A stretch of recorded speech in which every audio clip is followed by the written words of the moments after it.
This is my family. Nathan Callahan knelt on the marble floor of his own home.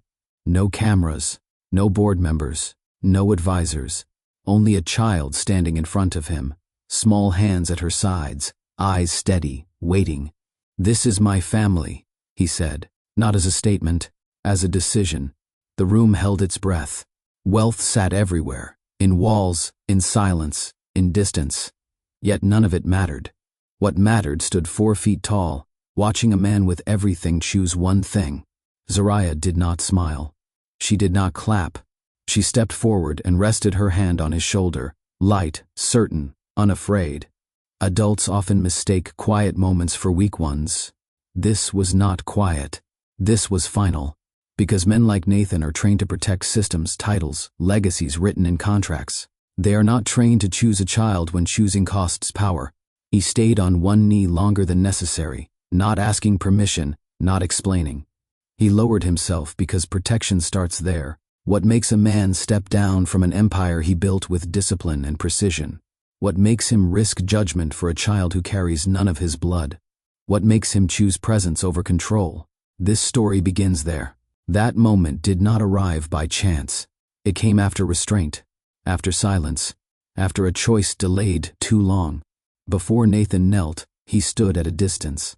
Always composed, always measured. A man taught to control outcomes, not emotions. He ran companies with precision. He made decisions with clean edges. He believed distance kept order. Layla Brooks entered his world without noise. She did not arrive asking for help. She arrived with structure, with routine, with a child who understood patience before praise. Nathan noticed nothing at first. He left before sunrise, returned after dark, past staff with polite nods, names blurred, faces faded. The house functioned without him being present inside it. Until one evening shifted the rhythm. A delayed flight, an early return, soft singing moving through a room built for echoes. He stopped because the sound did not ask for attention. It existed without demand. Layla sat on the floor, Zariah beside her. No screens, no rush, just focus. When Zariah looked up and said hello, Nathan hesitated. That pause mattered. Powerful men rarely pause for children. They move past them, over them. From that night forward, something followed him. A question without words. A sense of responsibility he did not assign himself. A presence that did not require his permission. This story moves backward, because every choice before the kneel made the kneel unavoidable. Before power was challenged, care appeared. Before titles were threatened, trust formed. And before love spoke, respect stood first. This is where you come in. Because the moment Nathan knelt forces a question most people avoid until life demands an answer. When choosing costs you comfort, what do you protect? When status asks for silence, who do you stand beside? When the world rewards distance, do you still stay present? You may never run a company. You may never sit at a board table. But you have faced choices where doing what felt right carried a price. Layla faced one of those choices long before Nathan did. She chose calm over complaint, structure over sympathy, consistency over explanation. She raised a child without filling the gaps with blame. She taught Zariah how to observe people, not fear them, how to speak clearly, how to wait without shrinking. Nathan noticed because children notice first. Zariah did not care about net worth or reputation. She cared about who listened, who answered questions, who corrected adults when they dismissed her curiosity. That is how power gets challenged, not by force, by clarity. So ask yourself this. If a child you loved watched your decisions, what would they learn? If silence shaped your home, would it teach safety or distance? If choosing people meant losing approval, would you still choose them? This story exists because someone finally answered those questions with action. Welcome. If you are new here, you belong here. If you return often, you already know why these stories matter. This channel tells stories about love with weight, about choices that test character, about people who look ordinary until pressure reveals who they are. This story is not about wealth. It is about what wealth exposes. It is not about romance rushing in. It is about respect arriving first, Layla did not step into a mansion chasing rescue. She stepped in carrying her own order. Her life already worked. Her child already felt safe. She did not bend for approval. Nathan did not fall for charm.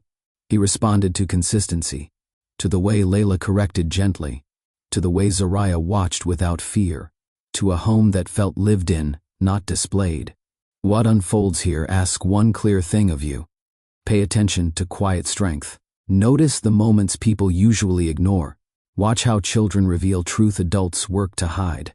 This is a story about choosing protection over image, about learning too late and acting anyway, about standing where it costs something. Stay with it. Before this story moves forward, take 1 second. If stories about dignity, love, and choosing people over power matter to you, subscribe to Love Tales with Mr. Easton. You will hear stories where silence carries meaning, where children reveal truth, and where love proves itself through action. Now stay with this story, because what Nathan risks next costs more than reputation. Layla Brooks grew up learning how to hold herself steady when life shifted around her. Her childhood never leaned on excess. It leaned on order.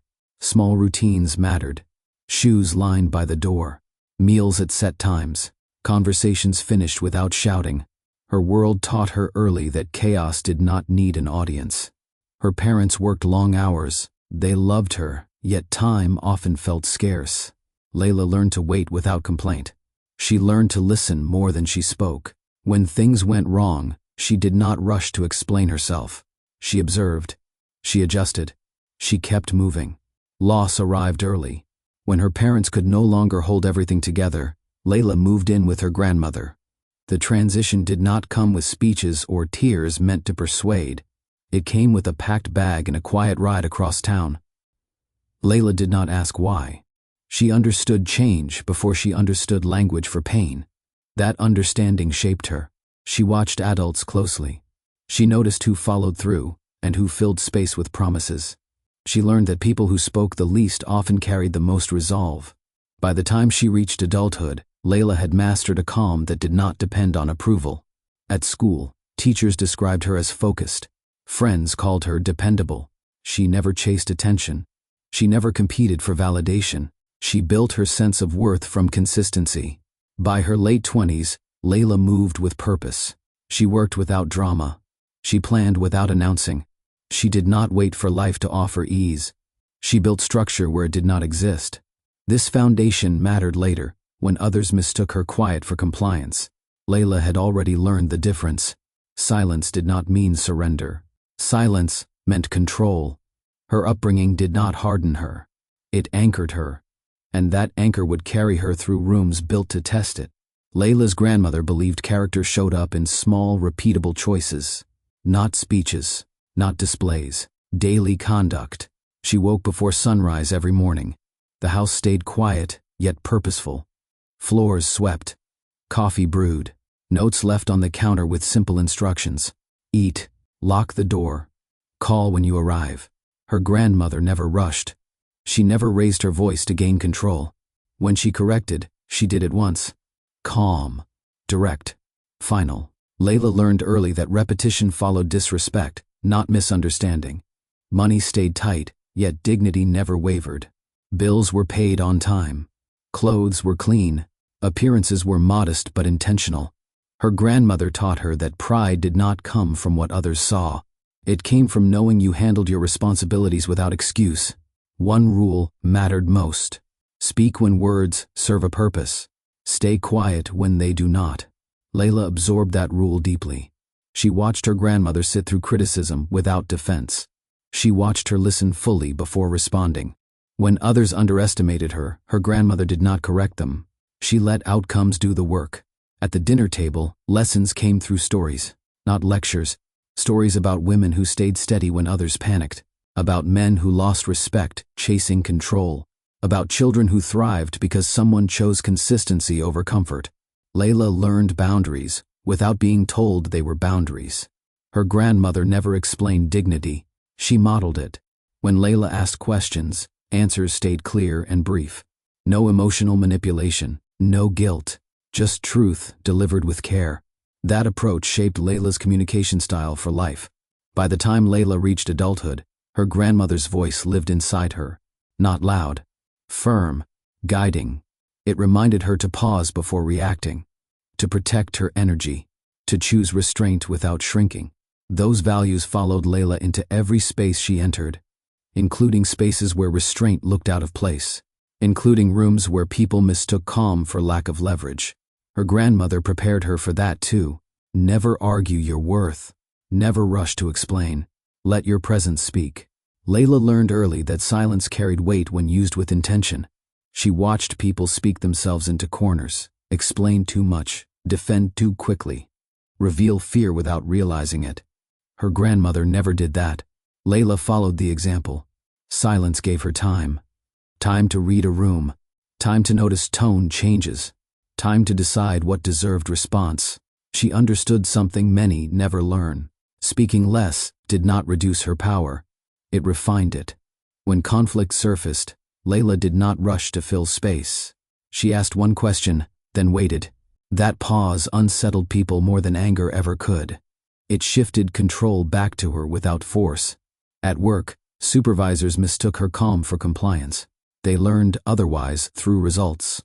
Tasks finished early. Problems solved cleanly. No excuses offered. No credit demanded. Layla let performance stand where words usually crowded. In relationships, she did not explain her standards. She lived them. People adjusted or removed themselves. Layla did not chase clarity for those unwilling to respect it. Silence protected her energy. It filtered chaos. It kept her from reacting to distractions designed to pull her off balance. This discipline mattered most as a single mother. Layla refused to let noise shape her home. She kept voices level, directions clear, expectations steady. Zariah learned quickly that attention did not require disruption. Safety did not require volume. Layla spoke when guidance mattered. She stayed quiet when emotions threatened to overpower logic. Her child learned emotional regulation by watching it practiced daily. In professional spaces, silence helped Layla move unnoticed when she needed space and step forward when timing mattered. She chose when to be seen. That choice separated her from desperation. Desperation speaks loudly. Control waits. Layla never confused the two. So when she later entered rooms filled with power, contracts, and quiet pressure, she did not feel small. She felt prepared. Silence had trained her to hold ground without announcement. Her calm was not absence. It was command. Layla parented with intention. Every choice carried thought behind it. She did not raise her voice to gain obedience. She did not use fear to demand respect. She believed children learned best by watching what adults practiced daily. Zariah grew up in a home where expectations stayed clear and consistent. Mornings followed a rhythm. Wake up, wash up, eat together, speak about the day ahead. Layla treated routine as safety, not restriction. Her daughter moved through each day knowing what came next. When Zariah asked questions, Layla answered them honestly. She did not simplify truth to avoid discomfort. She chose words carefully, shaping understanding without burden. If Zariah asked about her father, Layla explained absence without blame. She did not fill gaps with anger. She filled them with steadiness. Correction came gently but firmly. Layla knelt to meet her daughter's eyes. She explained once. She followed through every time. Zariah learned quickly that boundaries held meaning because they stayed intact. Layla encouraged curiosity. Books stayed within reach. Drawing supplies filled a small table near the window. Zariah learned science through observation, art through practice, patience through repetition. Layla praised effort more than outcome. She celebrated persistence more than perfection. In public spaces, Layla never rushed Zariah. She allowed her to speak for herself when appropriate. She corrected adults when they dismissed her child's questions or intelligence. Calmly, clearly, without embarrassment. Zariah learned confidence without arrogance. She learned respect without fear. She learned how to wait, how to listen, how to speak with clarity. Layla never parented from exhaustion alone. She parented from alignment. Her values stayed consistent across every setting. Home matched school. Private matched public. That consistency shaped Zariah's sense of safety. She did not cling. She observed. She trusted adults who showed patience, and withdrew from those who demanded control. This parenting style later drew Nathan's attention, not because it impressed him, because it revealed discipline he recognized. Layla did not perform motherhood. She lived it. Her child reflected her choices back to the world. Calm, observant, secure. That reflection would soon challenge spaces built on authority rather than care. Layla accepted the position at the estate with clarity, not urgency. She read every line of the offer carefully. Residential housing, stable income, predictable hours, access to a respected early learning program nearby, healthcare coverage, structure, safety. She did not see a mansion. She saw leverage. Layla understood timing. She understood seasons. She knew when to advance quietly instead of forcing progress through noise. At that point in her life, stability mattered more than visibility. Zariah needed consistency. Layla needed space to plan the next phase without financial pressure breathing down her neck. The role offered that. She did not tell people where she worked. She did not decorate the decision with pride or shame. Work was work. It served a purpose. That purpose was security, not status. Layla set boundaries immediately. Her responsibilities stayed defined. She did not linger. She did not insert herself into spaces that blurred lines. She dressed simply. She spoke respectfully. She kept distance without coldness. Desperation chases approval. Strategy maintains position. Layla never chased either. She saved steadily. She built reserves. She researched opportunities quietly. She treated the role as a bridge, not a destination. Every paycheck moved her closer to options. Every month without instability strengthened her footing. Most people misunderstand restraint when they measure worth through display.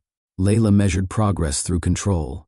The mansion offered predictability. That predictability allowed Layla to focus on parenting without constant adjustment. It allowed Zariah to thrive in a routine that supported growth. It allowed Layla to remain present without panic. She never relied on charity. She never asked for favors. She never confused access with entitlement. When Nathan first noticed her, it had nothing to do with where she worked. It had everything to do with how she carried herself within it. Layla did not shrink inside luxury. She did not stretch toward it either. She stood as she always had. Grounded, intentional, unmoved by excess. That posture revealed something rare. A woman who chose stability without surrender. A mother who planned ahead without fear. A person who understood dignity as a tool for survival. And that understanding would later challenge systems built on control instead of care. The estate stood far from the city, placed deliberately beyond noise and interruption. Long gates opened silently. Gravel paths stayed precise. Lawns remained trimmed to the same height week after week. Nothing grew freely. Everything followed instruction. The house did not feel lived in. It functioned. Rooms spread wide but felt unused. Furniture sat arranged for symmetry, not comfort. Windows let in light without warmth. Art hung without story. The silence inside the walls did not soothe. It waited. Staff moved efficiently. Conversations stayed brief. Every task followed a schedule posted discreetly behind service doors. There were no personal touches left behind. No laughter lingering in hallways. No evidence of spontaneity. The estate reflected its owner without saying his name. Nathan Callahan built spaces the same way he built companies. Clean lines. No excess. No wasted movement. The house served as a headquarters more than a home. A place to reset between flights. A structure designed to support output, not rest. Even the air felt controlled. Climate regulated. Lighting timed. Curtains drawn and opened by routine rather than preference. Nothing asked to be noticed. Layla sensed this immediately. She did not feel intimidated. She felt alert. Homes carry intention. This one held discipline, not comfort. It offered safety without softness. It protected assets, not people. For someone else, the estate might have felt impressive. For Layla, it felt unfinished in a way money could not correct. Something essential stayed missing. Not objects. Presence. Zariah noticed too. Children respond to space before adults label it. Zariah stayed close to Layla when they first moved in. She spoke quietly. She watched corners. She waited before sitting. The house did not invite play. It allowed it only where permitted. The estate did not reject warmth. It had never learned it. That absence mattered later. Because places shaped by control amplify emotional distance. They reward order while discouraging connection. They teach restraint without offering release. Nathan did not create the house to feel empty. He created it to function without him. And it succeeded. The estate waited for instructions. It did not ask for care. It mirrored the man who owned it, disciplined, efficient, untouched by disorder, and quietly alone inside his own walls. Nathan Callahan lived by sequence. He woke before the house stirred. Alarm set for the same minute each day. No snooze. No delay. He moved through his morning without friction. Shower, suit, coffee prepared to the exact strength he preferred. News briefs read in order. Messages reviewed by priority. Decisions queued before sunrise. His schedule did not bend. It absorbed. Flights booked back to back. Meetings stacked without pause. Meals eaten standing or skipped entirely. Sleep treated as maintenance, not restoration. He valued efficiency over comfort and consistency over ease. At the estate, his presence passed like a shadow. Early departures, late returns. When he crossed hallways, footsteps stayed light. He acknowledged staff with brief nods. Polite, distant, names rarely spoken aloud. Routine protected him from distraction. It kept emotion contained. It allowed him to operate without interference. Nathan built his days to minimize surprise. Even his weekends followed structure. Fitness at set hours. Calls scheduled. Reports reviewed. Time marked by deliverables rather than moments. He believed control prevented loss. That belief shaped everything. The estate adapted to him. Lights adjusted to his arrival. Doors opened without sound. Temperature matched his preference. The house responded without conversation. It did not challenge him. It did not ask questions. When Layla arrived, she noticed the pattern immediately. The rhythm of absence. The way the house prepared for a man who barely occupied it. She did not interrupt the flow. She worked within it. Nathan did not notice her at first because his routine allowed little room for people. Individuals blended into function. Staff existed to maintain order. He respected competence. He did not seek connection. Yet routine has limits. It keeps life moving. It does not make life full. Nathan's days stayed productive, profitable, measurable. They did not feel empty to him because emptiness requires reflection. He had no space for that. His routine worked because it excluded anything that threatened control, emotion, attachment, unplanned presence. That exclusion would later fail him. But at this point, Nathan believed his system flawless. He saw no reason to adjust. The machine ran clean. Results followed. Silence stayed intact. He did not yet realize how fragile control becomes when tested. Nathan led without spectacle. In boardrooms, his voice stayed even. He never raised it to command attention. He did not rely on charm or intimidation. He relied on preparation. When he spoke, the room adjusted. He arrived early to meetings and left last. Files organized, data memorized, questions anticipated. He expected the same discipline from others. Not because he demanded loyalty, but because he believed precision signaled respect. Nathan disliked waste, wasted time, wasted words, wasted emotion. He ran Callahan Industries with clean accountability. Every role defined, every outcome measured. Excuses had no place. Performance did. People admired him for that. Some feared him. Few knew him. He rewarded results quietly. Promotions came without ceremony. Corrections happened behind closed doors. Public praise stayed minimal. Nathan believed recognition mattered most when it changed behavior, not when it filled egos. He trusted systems more than people. Systems did not disappoint. They followed design. People carried variables he preferred to manage from a distance. This approach built success. The company expanded. Profits climbed. Investors trusted his steadiness. The board valued his restraint. He became known as dependable, predictable, unshakable. That reputation cost him nothing in business. It cost him connection everywhere else. Nathan kept his personal life sealed from his professional one. No personal stories shared. no vulnerabilities offered. He believed leadership required separation, a clear boundary between decision-maker and human being. At the estate, this style followed him home. Staff interactions mirrored office dynamics. Efficient, courteous, brief. He noticed mistakes, but addressed them through managers. He rarely engaged directly. Layla observed this without judgment. She recognized the pattern. A man trained to lead without letting himself be seen. A structure built to keep emotion outside the process. Nathan did not mistreat people. He respected competence. He enforced boundaries. He paid fairly. He followed rules. That made him easy to work for and hard to know. His leadership rested on control, not care. On outcome, not experience. This style kept his world orderly. It also kept it distant. So when something entered his space that did not fit metrics or schedules, his system hesitated. Not because it failed, because it had never been designed to account for presence without purpose. Layla and Zariah did not disrupt his leadership. They revealed its limits. Nathan did not describe himself as lonely. He would not have used that word. His life stayed full by most standards. Meetings filled calendars. Decisions filled days. Travel filled weeks. He rarely sat still long enough to name what felt missing. Emotion required stillness. Stillness required permission. Nathan gave himself neither. He had learned early to keep feelings contained.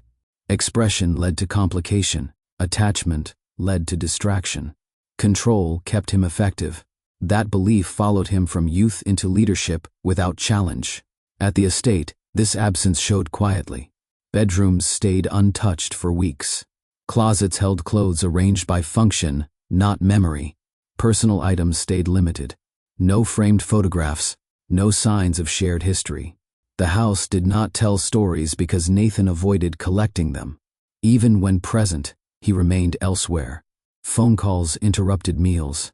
Messages pulled focus. Silence filled rooms while his attention stayed divided. He existed beside people, not with them. Silence without honesty breaks trust. He existed beside people, not with them. Staff noticed without comment. They adjusted accordingly. Conversations stayed professional. No one lingered. No one asked questions beyond assignment. Emotional absence trained others how to engage him. Layla sensed it immediately. She recognized the posture of someone who carried responsibility without release. Someone who measured worth through productivity. Someone who had learned to survive by keeping inner life private. She did not attempt to fill the space. She did not perform warmth to compensate. She maintained her own boundaries. Calm met calm. Distance met respect. Zariah reacted differently. Children notice absence without naming it.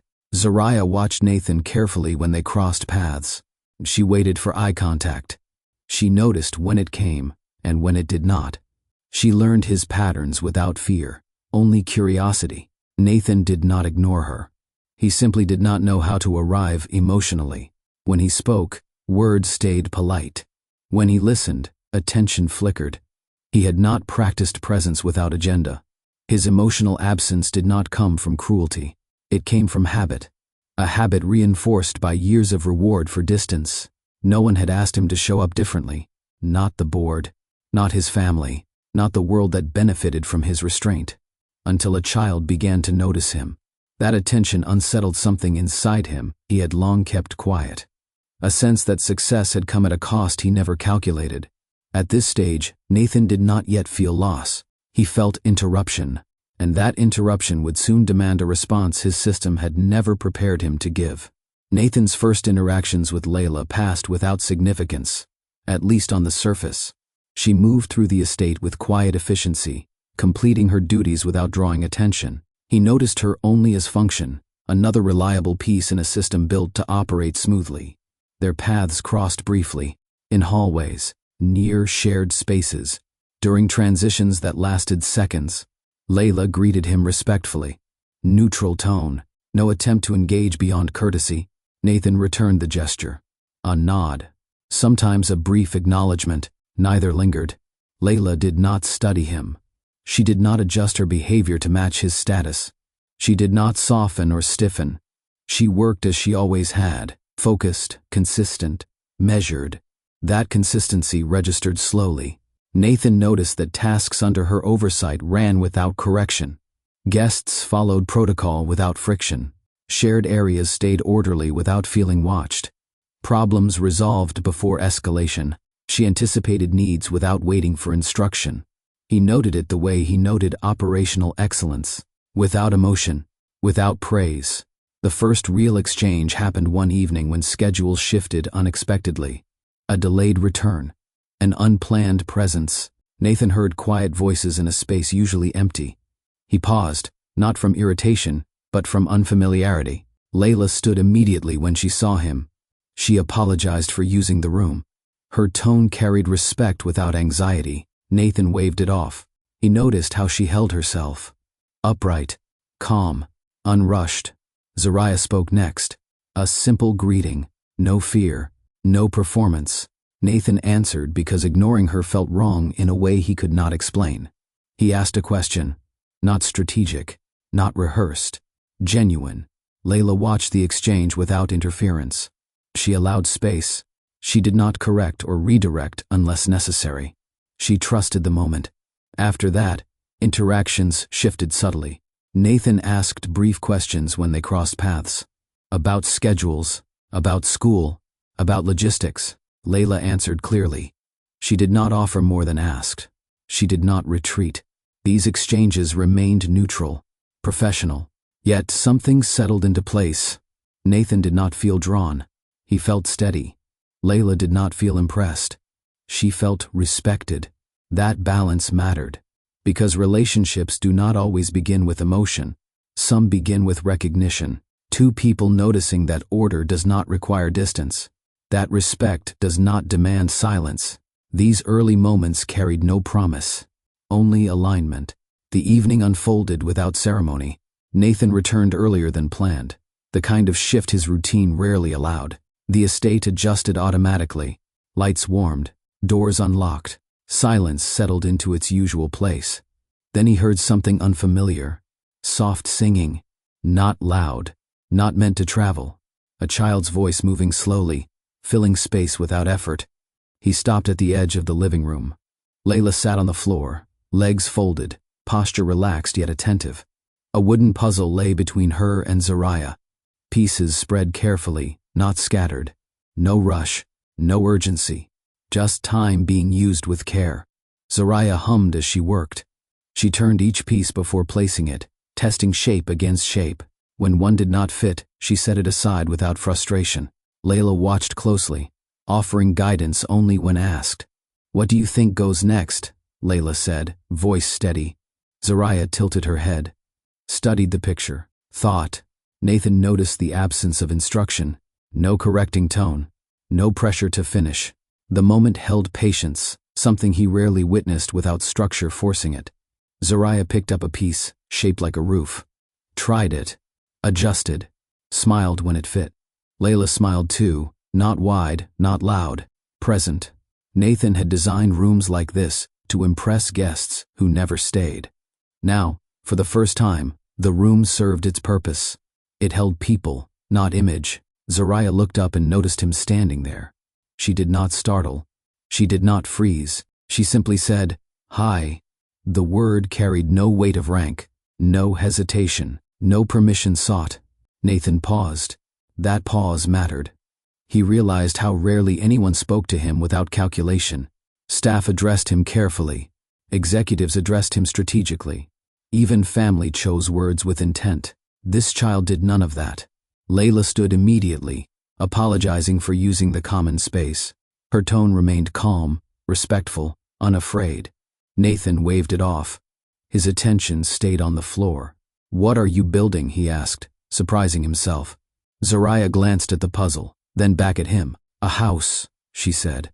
"So people can stay together." The sentence landed quietly. Nathan nodded once. He did not respond. He did not need to. Something shifted without announcement.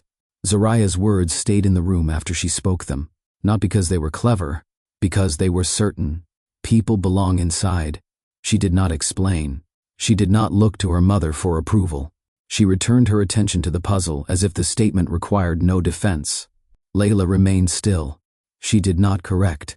She did not soften the meaning. She trusted her child's clarity. Nathan stood where he was. He had built houses, purchased properties, approved designs meant to impress. None of them had ever been described with that purpose. Belonging had never factored into blueprints. The puzzle on the floor showed a simple image: walls, roof, windows, a door drawn open. It was not detailed. It was enough. Zariah placed another piece carefully, aligning edges before pressing it down. Her small hands moved with patience learned, not demanded. Nathan noticed how Layla allowed space. She did not rush the moment. She let meaning sit without interruption. That restraint mirrored something he respected in leadership, yet rarely saw in parenting. "Who lives there?" he asked. Zariah shrugged lightly. "Whoever needs it. No qualifiers, no exclusions." Nathan felt the weight of that answer more than he expected. His world operated on access, on approval, on earned entry. Belonging always came after evaluation. This child reversed the order. Layla met his glance briefly. There was no challenge in her eyes, no performance, just quiet acknowledgement. Nathan realized something then. This was not a staged moment. No one here sought impression. The calm did not exist for him. It existed before him. He felt like a visitor, not an owner. That recognition unsettled him. He had always believed control created safety, that rules protected systems, that distance preserved order. Zariah's sentence challenged that belief without effort. People belong inside, not people who qualify, not people who perform. People. Nathan looked around the room again. The furniture, the space, the careful emptiness. He saw what had been missing, not as failure, but as absence. The house had been built to keep things out. Zariah's puzzle assumed something else entirely. Layla gathered the pieces into a neat stack when they finished. She thanked Zariah for staying focused. She did not praise excessively. She treated the moment as normal. Nathan understood then why the child felt secure. Nothing here needed to be proven. Some truths do not announce themselves. They arrive quietly. They wait. And they change the shape of what follows. Nathan did not speak after that. He stayed standing longer than necessary, hands still, posture composed, yet something inside him had shifted out of alignment. He felt it the way one notices a misstep after walking the same path for years. His mind returned, uninvited, to the sentence, "People belong inside." It challenged nothing he could argue against. It did not accuse. It did not demand change. It simply existed as truth, uncomplicated and firm. Nathan had built his life on gates, on permission, on systems designed to filter access. Even his success relied on layers of approval. Nothing entered his world without purpose. Yet here was a child who assumed belonging came first. He watched Layla pack the puzzle pieces away. She did not rush. She did not fill the space with explanation. She treated the moment as complete. That ease unsettled him more than any confrontation would have. Nathan realized how rarely he sat with moments that carried no agenda. Meetings always aimed toward outcomes. Conversations always served direction. Even rest was scheduled with intent. This moment had no use, and yet it felt necessary. He thought about the house, the quiet, the way rooms stayed ready but empty. He had believed the absence protected him.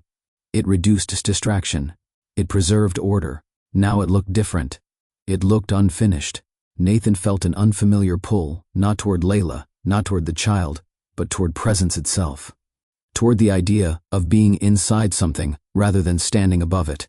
He did not label the feeling. He did not share it. He filed it away the way he did everything else. But it lingered. That night, alone in his room, he noticed the silence differently. It no longer felt efficient. It felt avoidant. He moved through his space with awareness sharpened by a simple truth spoken hours earlier. Belonging was not a weakness. It was a responsibility. Nathan had spent years believing leadership meant separation. That clarity required distance. That control protected outcomes. Zariah's certainty introduced another possibility. That leadership might require closeness. That protection might begin with presence. That strength could exist without walls. He did not act on the thought. Not yet.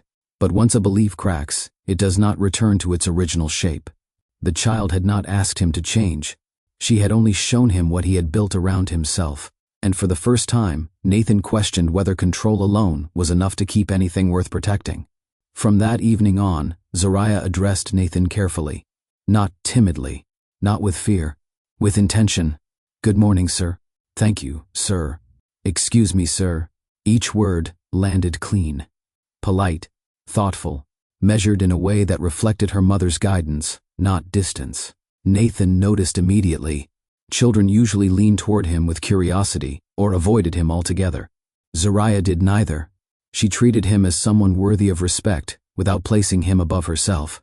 The titles stayed formal, yet her tone never stiffened. She spoke the way she spoke to teachers, librarians, and adults, who earned attention by listening. Layla never corrected her. That choice mattered. Layla understood that children assign names based on safety, not hierarchy. Sir was Zariah's way of creating order in a space that still felt unfamiliar. It gave her control without submission. Nathan listened each time the word was spoken.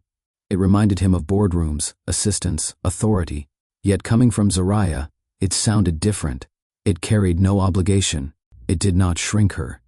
It placed distance where she needed it. He realized then how rarely he considered how others adjusted themselves around him. Adults learned quickly which version of him to approach. Zariah was doing the same, openly, without pretense. One afternoon, she handed him a drawing. A simple crayon sketch of shapes and colors. She held it out with both hands. "For you, sir." Nathan accepted it, without thinking. He thanked her. He placed it on the table beside him. Only later did he realize how natural the exchange had felt. No discomfort, no correction, no power struggle. The title did not separate them. It defined a boundary both respected. Nathan began to wait for those small interactions, not because they demanded his attention, but because they arrived without expectation. He noticed how Zariah watched him when he spoke, how she listened fully, how she nodded once when she understood and asked questions when she did not. She never asked about his work, never asked about money, never asked about the house. She asked about rules. Why does that door stay locked? Who uses that room? Can people sit there? Her questions always returned to access, to use, to belonging. Nathan answered honestly when he could. When he did not know, he said so. That mattered too. Zariah's use of sir marked a stage, a way of understanding the space, a way of observing before stepping closer. Children do not rush trust. They study it. And Zariah was studying him carefully. The change did not arrive with announcement. One morning, Zariah ran into Nathan near the kitchen, arms full of papers she had folded herself. Drawings, notes, careful work she treated as important. "Uncle," she said, without pause. The words slipped out naturally. No testing, no glance toward Layla, no hesitation. Nathan froze for half a second, not because the words startled him, but because of what it assumed. Children do not use titles carelessly. They assign them based on felt safety, not permission. Layla heard it too. She did not correct Zariah. She did not smile in encouragement. She allowed the moment to exist on its own terms. Nathan knelt slightly to Zariah's height, meeting her eyes. "Good morning," he said. She handed him the papers. "I made these for the house." "For the house," he repeated. "So people know where things go," she explained. "It helps." Nathan nodded. He understood that language. Order, with purpose. Structure that served people, not control. The word uncle changed how he moved around her. He became more aware of space, of tone, of follow-through.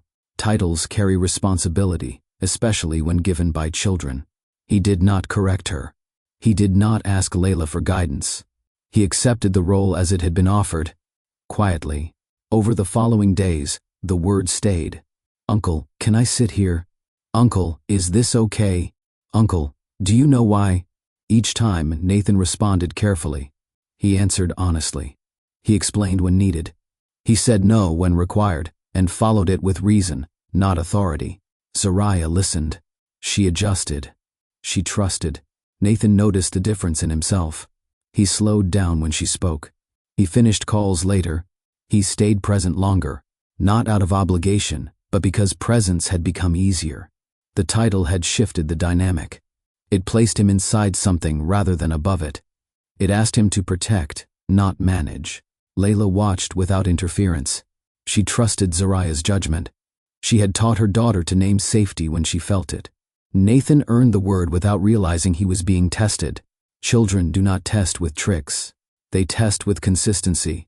The shift from sir to uncle marked a boundary crossed carefully, with intention. It did not erase respect. It deepened it. Nathan did not feel ownership. He felt responsibility, and responsibility, when chosen freely, changes how a person stands in the world. Zariah's school sat a short drive from the estate. Clean, structured, well-funded, the kind of place that promised opportunity through order. Layla chose it carefully, not for prestige, but for consistency. One afternoon, Nathan attended a scheduled visit without fanfare. No announcement, no special treatment. He arrived quietly and took a seat near the back as parents gathered. The teacher led a discussion about basic science concepts, simple explanations, safe examples. Zariah's hand went up. She waited. The teacher glanced over her briefly. "That question is a bit advanced for now," she said, already turning away. "We'll get to that later." Zariah lowered her hand. She did not argue. She did not protest. She listened. Nathan felt something tighten.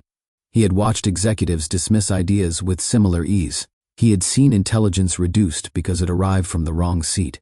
He recognized the pattern immediately. He raised his hand. The room paused. "Actually," Nathan said calmly, voice level, "her question is appropriate. Curiosity at that stage is how understanding forms. Dismissing it teaches restraint where growth should happen." The teacher blinked, surprised, then recovered. "We try to keep the lesson accessible." "Accessibility should not limit curiosity," Nathan replied. "No edge, no authority pressed, just clarity." The room stayed quiet. Zariah looked back at him. Not wide-eyed, not shocked, simply seen. The teacher nodded and reframed the explanation, addressing Zariah's question directly this time. Zariah listened closely. She asked one follow-up. The teacher answered. Layla watched without stepping in. Afterward, in the hallway, Zariah walked beside Nathan. "Thank you," she said, not loudly, not emotionally, with certainty. "For what?" he asked. "For hearing me." That sentence stayed with him longer than any boardroom praise ever had. Nathan did not announce who he was. He did not seek recognition. He corrected the moment because it mattered, because protection does not require display. Layla met his eyes once. A quiet nod. Respect, not gratitude. That moment confirmed something important. Zariah had chosen him correctly. Children recognize worth before status. They notice who listens. They remember who steps in without being asked. Before we continue, pause with me for a second. Has a child ever changed how you see responsibility, strength, or care? If so, share that moment in the comments.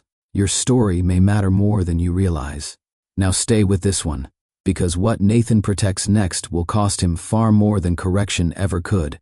The terrace sat at the back of the estate, facing a stretch of land kept intentionally open. No decorative excess, no performance, just space and quiet air that carried sound only when invited. Nathan began spending evenings there without planning to. At first, it happened by coincidence, a late return, a need for air before sleep. He would step outside with a cup of water, or notes still in hand, expecting solitude. Layla was already there sometimes.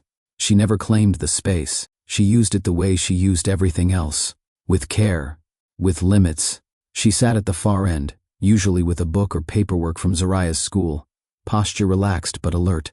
Their conversations started with logistics, weather patterns affecting schedules, noise levels near the school, maintenance routines that kept the estate running smoothly. Nathan spoke without authority. Layla answered without submission. The exchange felt balanced in a way he rarely experienced. No one impressed. No one yielded ground. Over time, the topics shifted naturally. Nathan mentioned travel fatigue once, not as complaint, just observation. Layla responded with a brief note about rest being part of discipline, not its opposite. He paused, then nodded. The idea stayed with him. Layla spoke about structure the same way Nathan did, but for different reasons. His structure protected output. Hers protected people. That distinction surfaced slowly, through phrasing, through emphasis, through what each considered non-negotiable. They never sat close. They never leaned in. The distance remained intentional. It allowed honesty without assumption. Nathan noticed how Layla listened. She did not wait for her turn. She did not mirror his language. She absorbed meaning before replying. That patience felt unfamiliar and grounding. Layla noticed how Nathan asked questions without prying. He did not seek personal history. He respected the line between curiosity and intrusion.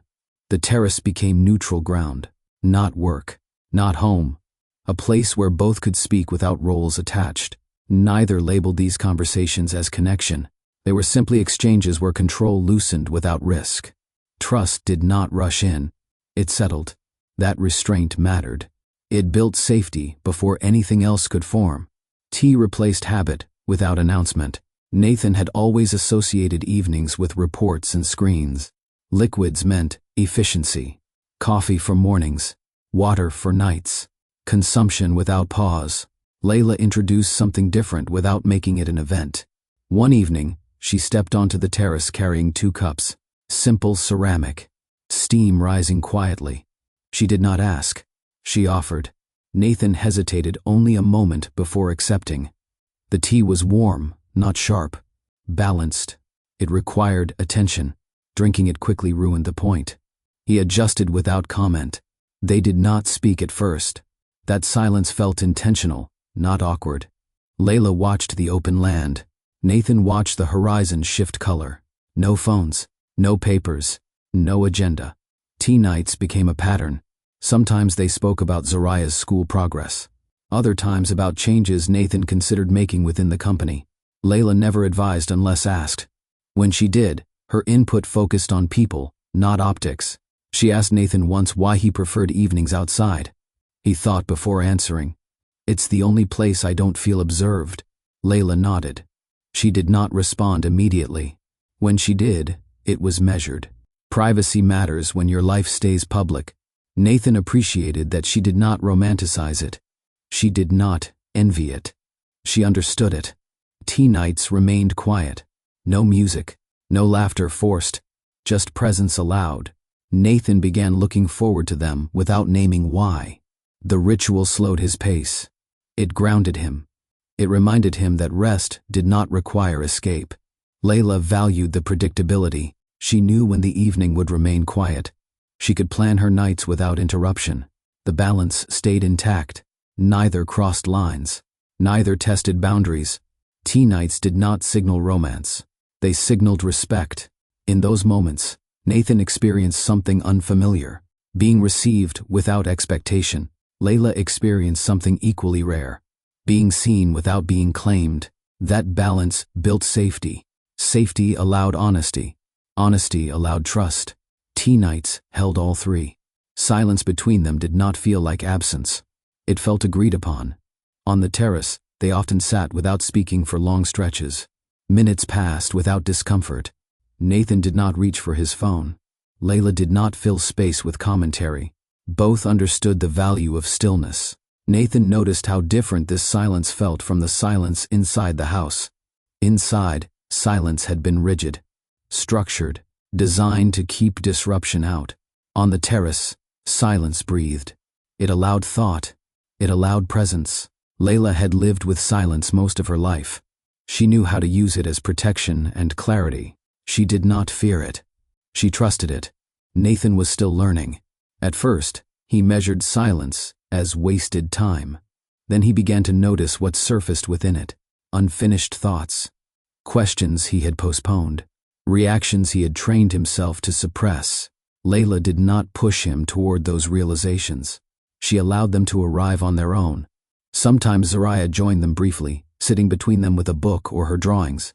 Other times, Layla sat alone when Nathan had not yet arrived.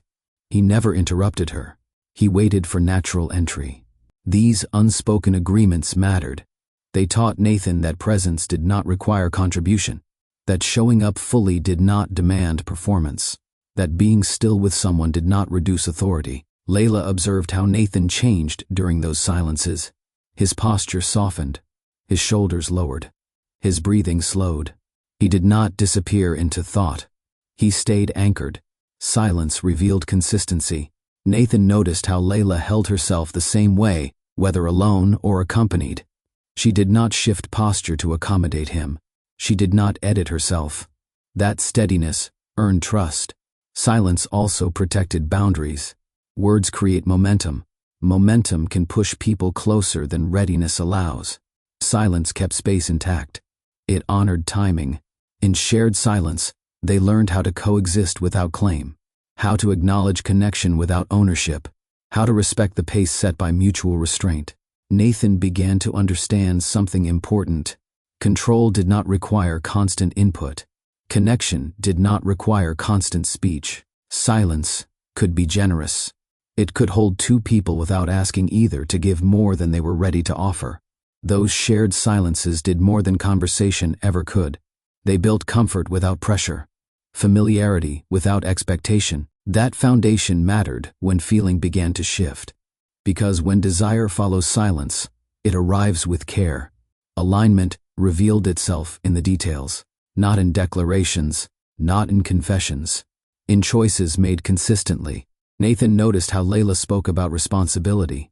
She framed it around protection rather than authority. When discussing Zariah's education, her focus stayed on curiosity, safety, and emotional steadiness. Outcomes mattered, but only after the foundation held. Nathan recognized the discipline in that thinking. It mirrored his own, yet aimed at people instead of systems. Layla noticed how Nathan spoke about leadership. He emphasized follow-through, accountability, fairness applied evenly. He did not celebrate dominance. He respected order when it served clarity. They did not debate values. They compared priorities through lived examples. Layla believed dignity could not be negotiated. Nathan believed trust required consistency. Layla believed presence shaped security. Nathan believed structure protected growth. Those beliefs did not clash. They reinforced each other. One evening, Nathan mentioned a decision he had delayed at work because it affected employees' families. Layla listened, then responded with a quiet observation. People perform better when they feel protected. Nathan considered that. He had seen it in numbers. She named it in human terms. Layla spoke about refusing roles that offered more money but less stability for Zariah. Nathan respected that calculation. He understood sacrifice when it served long-term gain. Neither praised the other. Neither sought validation. Values alignment did not feel dramatic. It felt steady. They trusted similar principles. They valued restraint. They respected boundaries. They believed responsibility preceded desire. That alignment created ease. Nathan did not feel the need to impress. Layla did not feel the need to prove worth. Each recognized the other's integrity without announcement. This recognition softened their interactions. It made silence comfortable. It made conversation honest. It made proximity safe. When values align, attraction does not rush. It waits. It observes. It respects timing. Nathan and Layla did not label what was forming. They simply noticed that being near each other required less effort than being apart. That realization arrived without pressure, and it changed nothing outwardly. Yet everything beneath the surface shifted. The moment arrived, without intent. One evening, the terrace felt cooler than usual. The air carried a quiet stillness that encouraged closeness without asking for it. Layla reached for the empty cup between them, intending to bring it inside before Zariah's bedtime routine. Nathan moved at the same time. Their hands met briefly. No spark, no rush, no drama, just contact. The touch lasted less than a second, yet both noticed immediately. Layla's fingers were warm from the cup. Nathan's hands stilled out of instinct, not reaction. Neither pulled away sharply. Neither leaned in. They simply paused. That pause mattered more than the contact itself. Layla withdrew her hand first, not from discomfort, but from awareness. She adjusted the cup on the table and stood, posture unchanged. Her breathing stayed steady. She did not apologize. She did not smile. Nathan watched her carefully. He noticed how she did not break eye contact out of embarrassment. She met his gaze once, calmly, then looked away to finish what she started. The moment passed without comment, yet something settled between them. Accidental touch tests boundaries without crossing them. It reveals readiness without demanding response. It invites choice. Nathan felt the pull to speak, to name what happened, to reassert control through explanation. He resisted that instinct. Silence felt more respectful. Layla appreciated that. She returned to her seat after placing the cup inside. The distance between them stayed the same. Nothing shifted outwardly, yet both remained alert in a new way. Nathan became aware of proximity, of how easily closeness could change tone. He understood that physical nearness carried weight when trust already existed. Layla recognized the difference between attention and intention.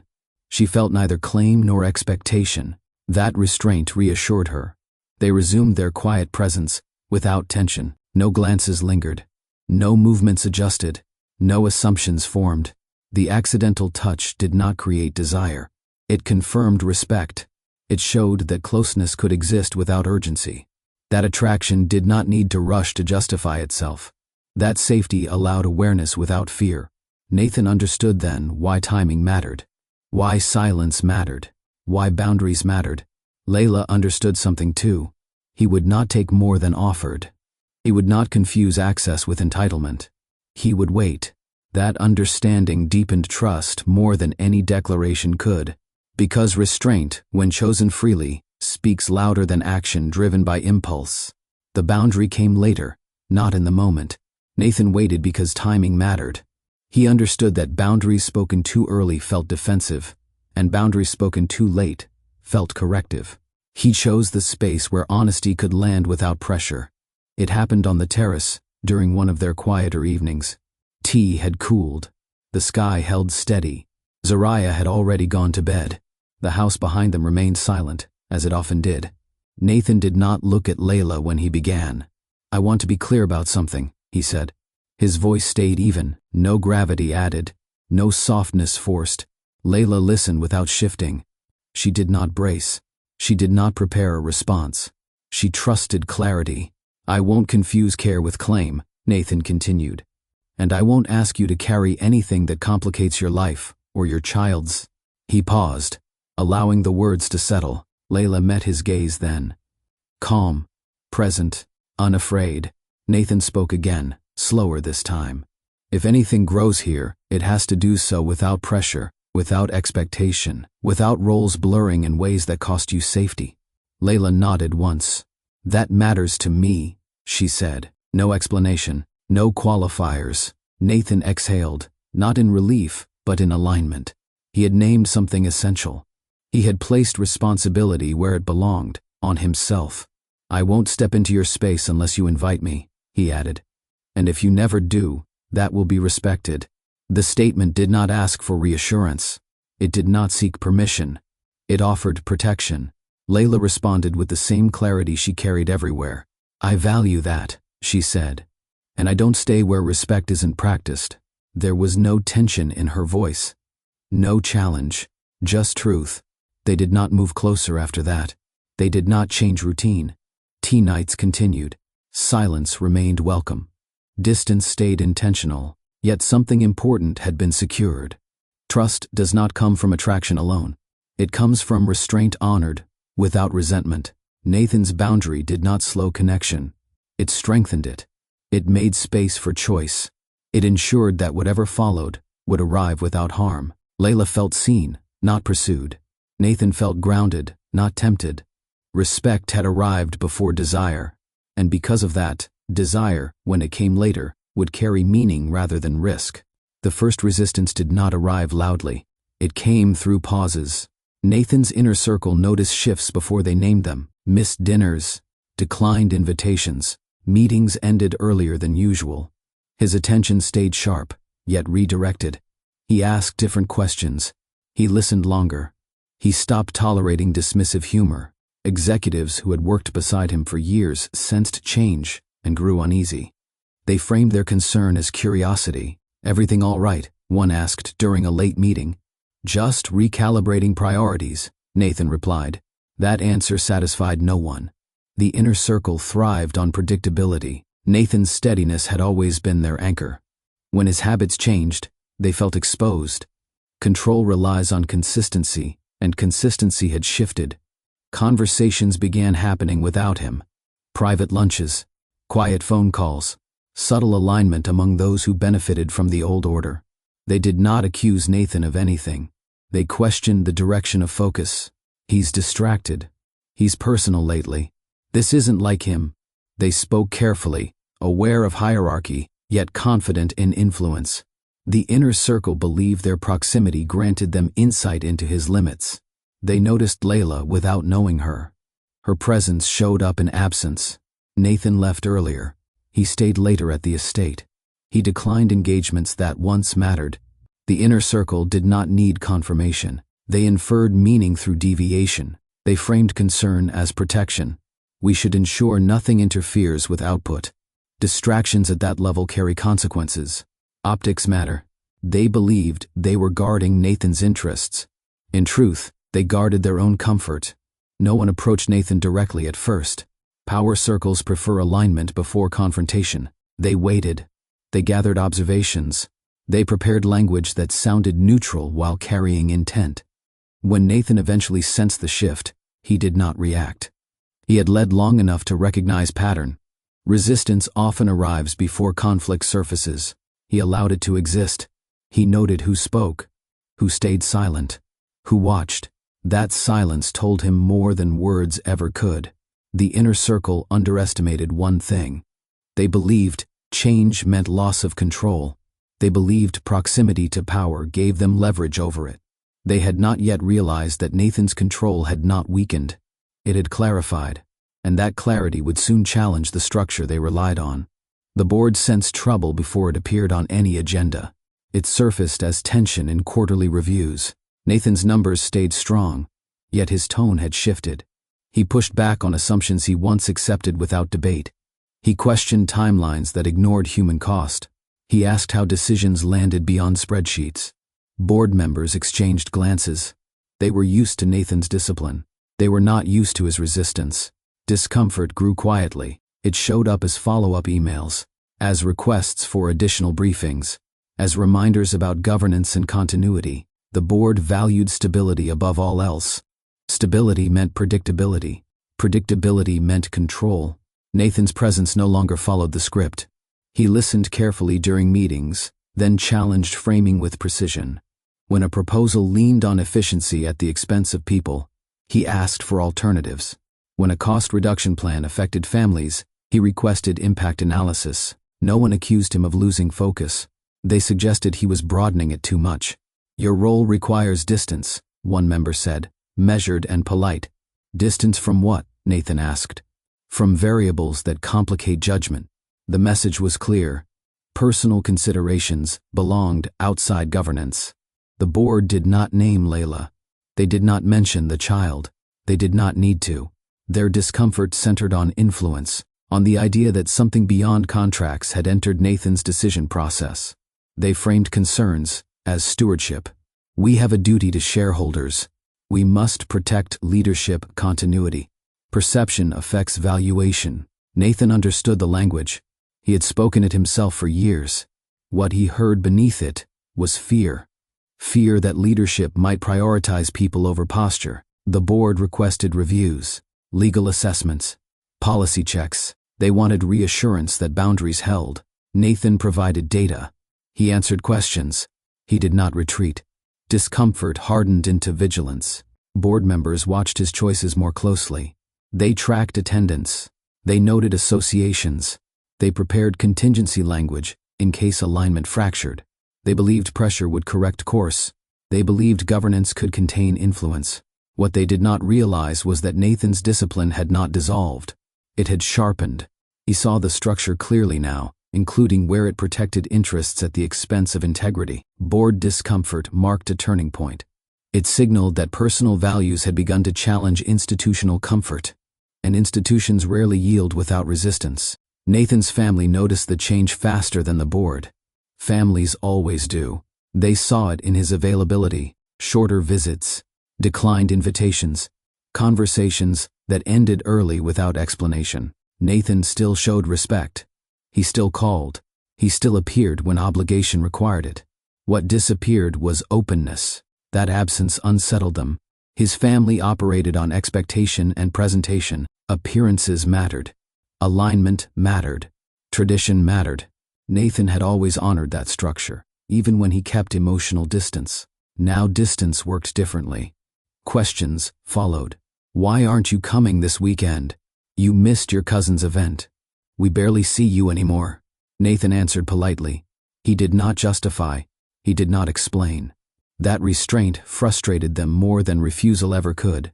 Speculation replaced clarity. They began to fill silence with assumption. There must be someone. This feels sudden. He's being influenced.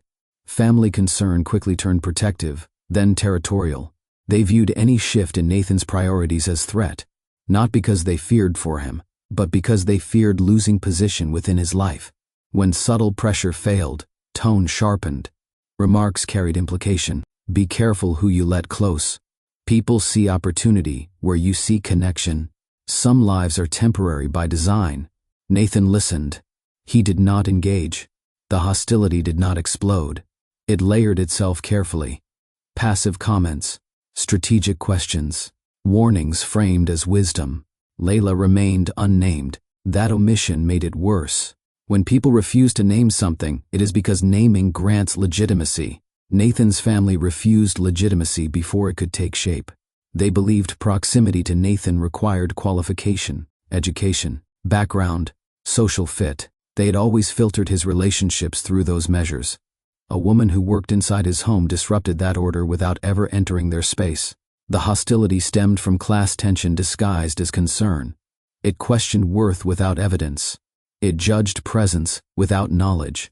Nathan recognized the pattern instantly. He had grown up inside it. What changed was his tolerance. For the first time, he did not attempt to reassure. He did not soften language. He did not redirect attention. He allowed discomfort to stand. That decision marked a fracture. Family influence relies on access. Nathan limited access without announcement. He left earlier. He stayed quieter. He disengaged before conflict could escalate. The hostility did not stop. It waited, and it would soon find a voice bold enough to say what others implied. His mother did not circle the issue. She never had. When Nathan visited her, the conversation moved politely at first. Health updates, schedules, social obligations discussed without warmth or tension. Then she shifted, choosing a moment when staff were absent and silence could not dilute intent. This situation is temporary, she said. Nathan looked at her, expression unchanged. She continued, tone calm, practiced. People in service roles often confuse proximity with permanence. It happens. You don't need to correct it. Distance will. The dismissal landed clean and sharp. She spoke as if Layla were a concept, not a person. As if Zariah were an inconvenience, not a child. Her words carried certainty built from years of unchallenged authority. Nathan did not interrupt. His mother mistook silence for agreement. You've worked too hard to complicate your life this way, she added. Appearances matter. Alignment matters. This will pass. Nathan responded evenly. You don't know her. His mother waved the statement away. I know patterns. That response revealed everything. She did not care to know Layla. Knowing would introduce humanity, and humanity disrupted hierarchy. She preferred assumption, because assumption preserved control. She's staff, his mother said. That's the line. Nathan felt the weight of that sentence more than any boardroom pressure. It reduced care to position. It erased dignity through classification. He spoke carefully. She's a person. His mother's lips tightened slightly. People have places. That was the dismissal. It did not attack Layla directly. It erased her relevance. It framed her as temporary by default, undeserving of consideration beyond function. Nathan ended the visit shortly after. No raised voices, no confrontation, just a clean departure. On the drive back, he recognized something he had avoided naming for years. His family's comfort depended on hierarchy remaining untouched. They accepted kindness. They rejected equality. Layla challenged that order simply by existing with dignity inside it. Nathan did not defend Layla publicly. He did not argue his mother into understanding. He understood that persuasion would fail where values diverged. Instead, he adjusted access. He reduced visits. He shortened calls. He stopped sharing details. He placed boundaries where assumptions had once lived. His mother noticed. She did not apologize. She applied pressure differently.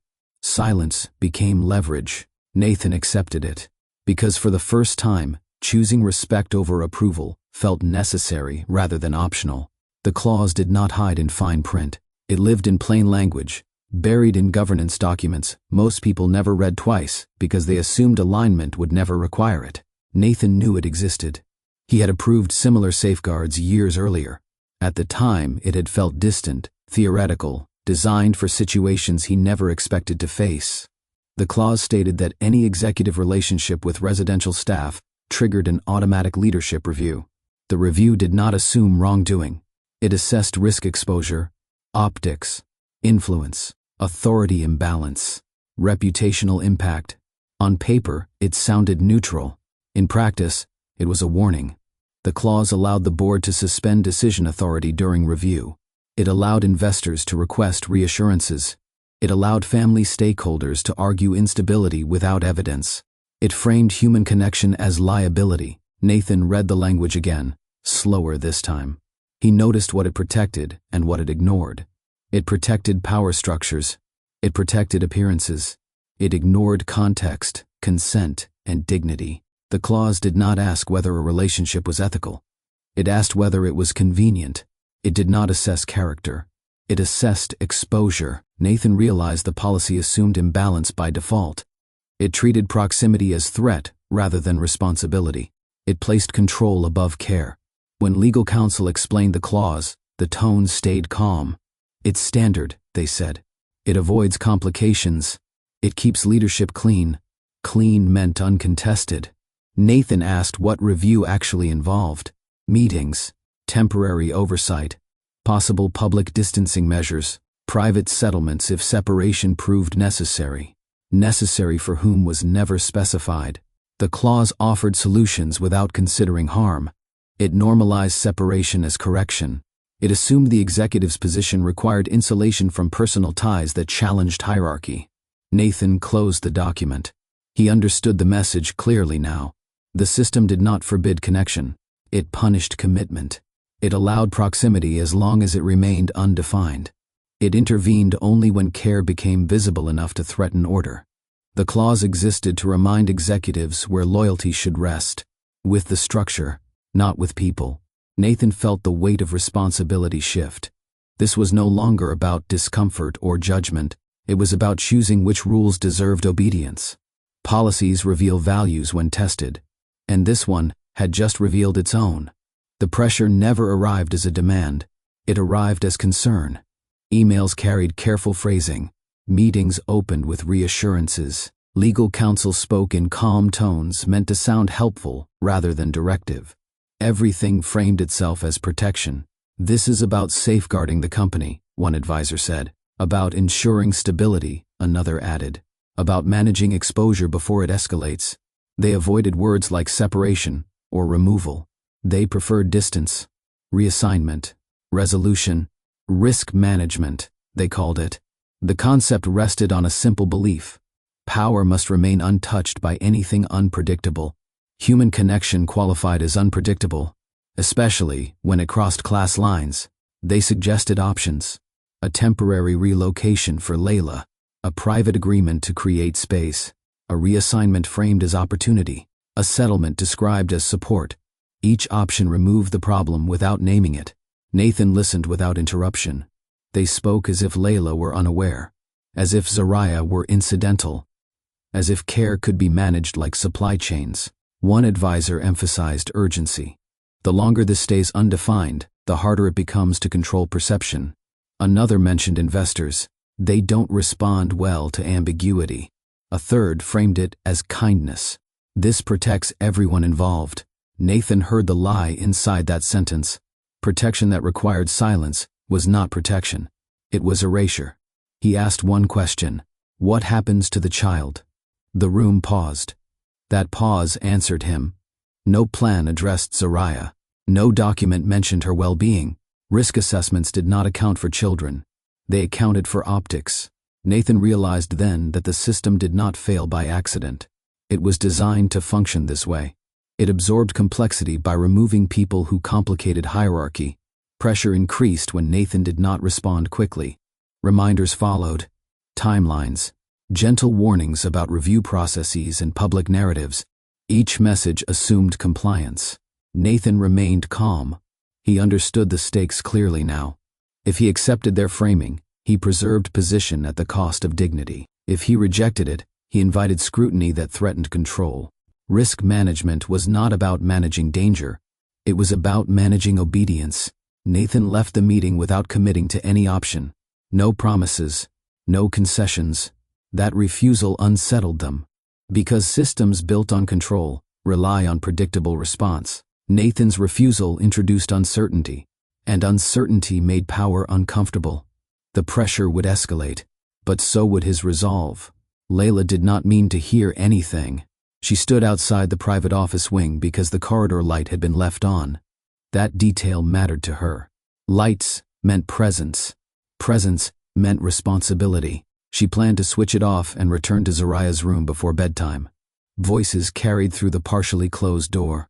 Nathan's voice stayed low, controlled, the way it always did during work calls.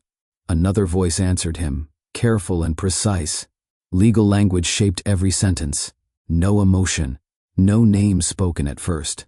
Layla paused, not to listen, but because movement would have drawn attention. She waited for a break in the conversation so she could step away without interruption.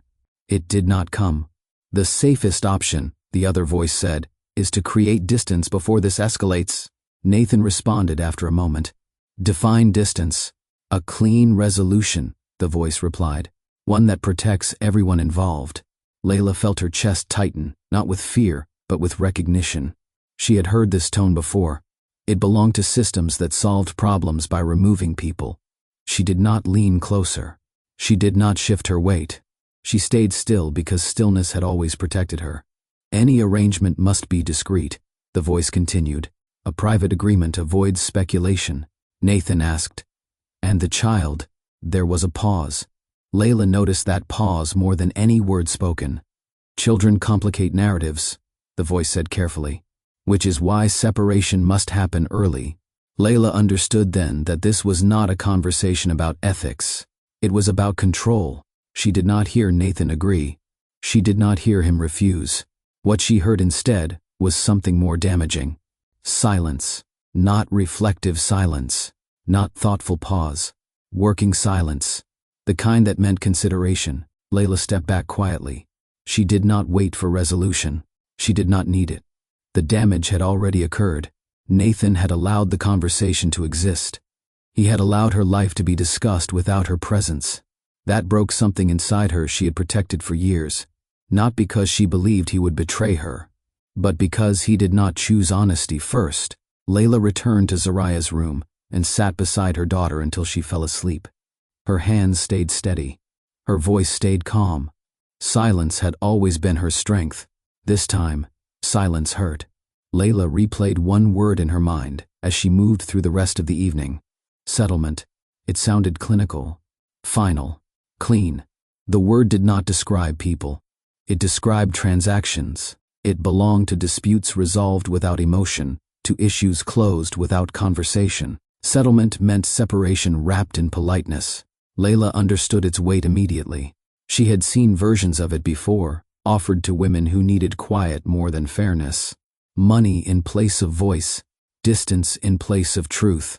What unsettled her was not the existence of the option. It was how easily it had entered the conversation. No one had asked if she wanted it. No one had asked what it would cost her child. No one had asked whether distance would cause harm. Settlement assumed compliance. Layla recognized the pattern clearly. Systems prefer solutions that do not disrupt order. Paying someone to disappear preserved appearance while avoiding accountability. The word carried an expectation that she would accept, that she would stay quiet, that she would leave without consequence to those who remained. Layla did not feel anger. She felt clarity. She had never stayed where her dignity depended on silence she did not choose. She had never allowed others to negotiate her value. Nathan's silence during that conversation mattered more than the word itself. Silence suggested consideration. Consideration suggested possibility. That possibility broke trust. Layla did not know what Nathan intended to decide.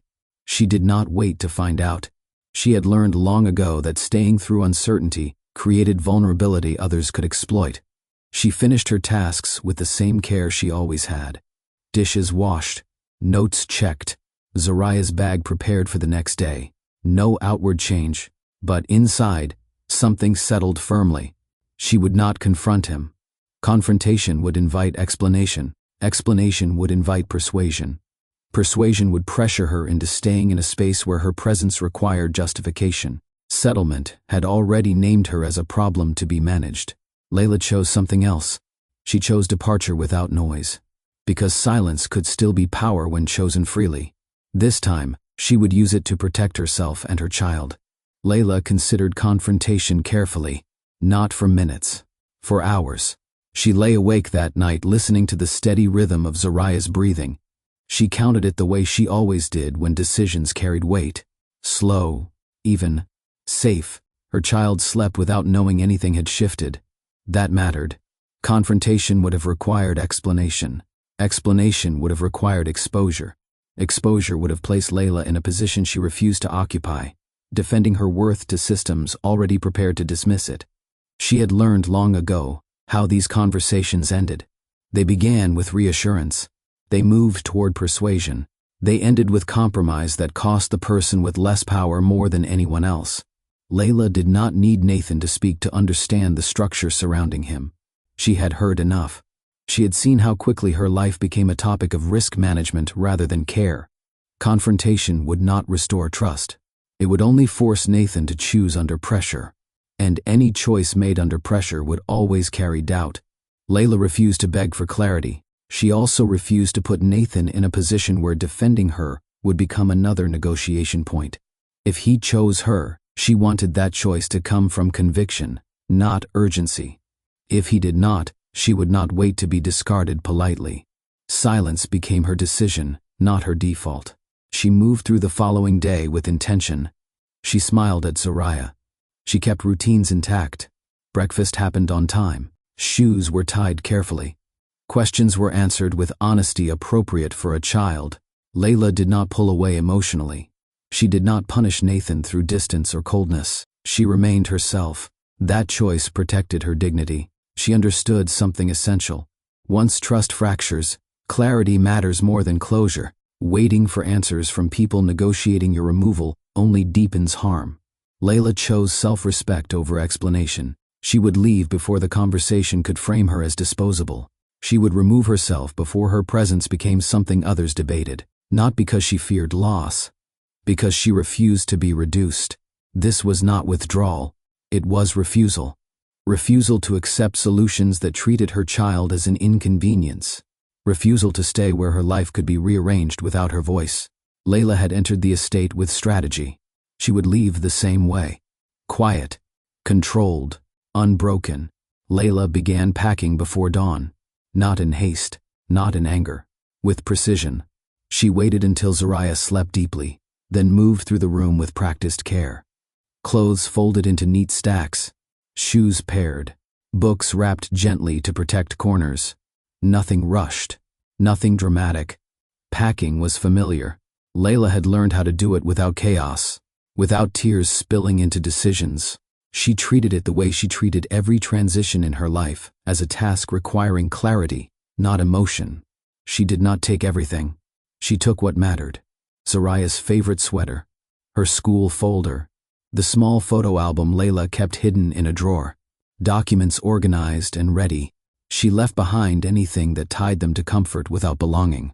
Furniture, decorative items, excess. The room slowly returned to neutral. That neutrality mattered. It signaled departure without accusation. It removed her presence without leaving disorder behind. Layla paused once, standing in the doorway. She looked at the space Zariah had occupied. Not with regret, with resolve. She was not running. She was choosing timing. Packing quietly protected Zariah from confusion. There would be no raised voices, no hurried exits, No last-minute explanations spoken under pressure. Layla believed children deserved stability even during change. Especially during change. She packed a small bag for Zariah and placed it by the door. Inside, she included a note for the teacher explaining a brief transition. Nothing personal, just information. When she finished, the room looked exactly as it had before they arrived. Order restored. That was intentional. Layla refused to leave chaos behind. She would not give anyone reason to frame her departure as disruption. She controlled the narrative through restraint. Packing quietly was not about secrecy. It was about dignity. Dignity allowed her to leave without becoming a problem to be managed. It allowed her to exit before systems could act on her life. She sat beside Zariah's bed until morning light touched the window. Her hand rested lightly on her daughter's arm. Zariah stirred but did not wake. Layla whispered nothing. Words would come later. Right now, stillness protected them both. Layla wrote the letter after sunrise, not because she owed an explanation, because clarity deserved record. She sat at the small desk by the window, the same place she helped Zariah practice letters and numbers. The paper stayed plain. No stationery, no seal, nothing that suggested performance. She wrote slowly. Each sentence carried intention. She thanked Nathan for respect. Not affection, not care. Respect. She named it because it mattered. She acknowledged the safety he had offered Zariah without promise or claim. She wrote that this mattered more than comfort. She did not accuse. She did not reference the conversation she overheard. She did not mention lawyers or policy or options. She refused to argue against something that had already been considered without her. Instead, she wrote one clear truth. Silence without honesty breaks trust. She explained that trust required presence in decisions that affected her life and her child's life. She stated that discussing her future without her voice changed how she understood her place. She made one boundary unmistakable. I will not remain where my existence becomes a liability to manage. She did not ask Nathan to choose. She did not ask him to explain. She did not invite pursuit. She left no opening for persuasion. Layla understood how power worked. Invitations created negotiation. Negotiation created imbalance. She closed the letter with gratitude, not forgiveness. Thank you for showing my daughter what listening looks like. That line mattered most, because it honored the truth without softening the wound. Layla folded the letter once. She placed it in an envelope and set it on the kitchen counter, where Nathan would find it without effort. She did not hide it. She did not dramatize placement. She trusted that he would read it fully. Writing the letter did not feel like closure. It felt like alignment. Her words matched her actions. There would be no contradiction between what she said and what she did. She stood afterward and made breakfast as usual. Zariah ate quietly, unaware. Layla answered questions about school and weather and routine. Normalcy held. The letter waited. Layla did not stay to witness its reading. She did not need to see his reaction to know the truth of her choice. Some words exist to end confusion, not to begin conversation. This letter did exactly that. Zariah did not know they were leaving forever. Layla did not frame the morning as an ending. She framed it as a change in schedule. Children understand change better when it arrives calmly. Panic confuses. Steadiness reassures. They dressed as usual. Shoes tied carefully. Backpack checked. Hair smoothed with the same gentle touch Layla used every day. Zariah hummed quietly, unaware of what had shifted beneath the routine. Layla walked her through the halls one last time without announcing it as such. She did not pause at doorways. She did not look back. She kept her pace even. Zariah looked around with curiosity, not sadness. Children trust the adults guiding them. Layla held that trust carefully. At the door, Zariah hesitated. Is Uncle coming later? She asked. Layla knelt, meeting her eyes. He'll always be someone who listened, Layla said truthfully. But right now, we're going somewhere new. Zariah accepted the answer without resistance. She nodded once. She did not ask why. She did not cry. She held Layla's hand and waited. They left quietly. No farewell. No explanation offered to staff. No conversation with Nathan. The estate returned to its routine, as if nothing had happened. Rooms stayed in order. Silence resumed its place. That was the cruelty of quiet exits. They leave no evidence of loss until absence settles. Zoraya did not receive closure. She did not understand why someone who listened disappeared from her days. She would ask later. Layla would answer then with care and honesty appropriate to time. For now, Layla protected her from confusion. The cost of that protection sat with Layla alone. She carried the weight of unanswered questions so her child would not have to. As they drove away, Layla did not feel relief. She felt grief shaped into resolve. Betrayal without shouting still hurt. Silence had broken trust. Not the silence Layla chose. The silence that allowed others to decide her life without her voice. This chapter closed without confrontation. That made the damage deeper, because when silence replaces honesty, love loses its footing. Nathan returned to the estate late that night. The house responded the way it always had. Lights adjusted. Doors opened without sound. Climate shifted to his preference. Everything worked. Nothing greeted him. He moved through the rooms with a delay he did not recognize as hesitation. The living room stood exactly as it had before. Orderly, untouched, quiet. The terrace chairs remained aligned. The teacups were gone. The table wiped clean. Absence revealed itself through precision. Layla had not left disorder behind. She had removed presence without disruption. That choice hurt more than chaos ever could.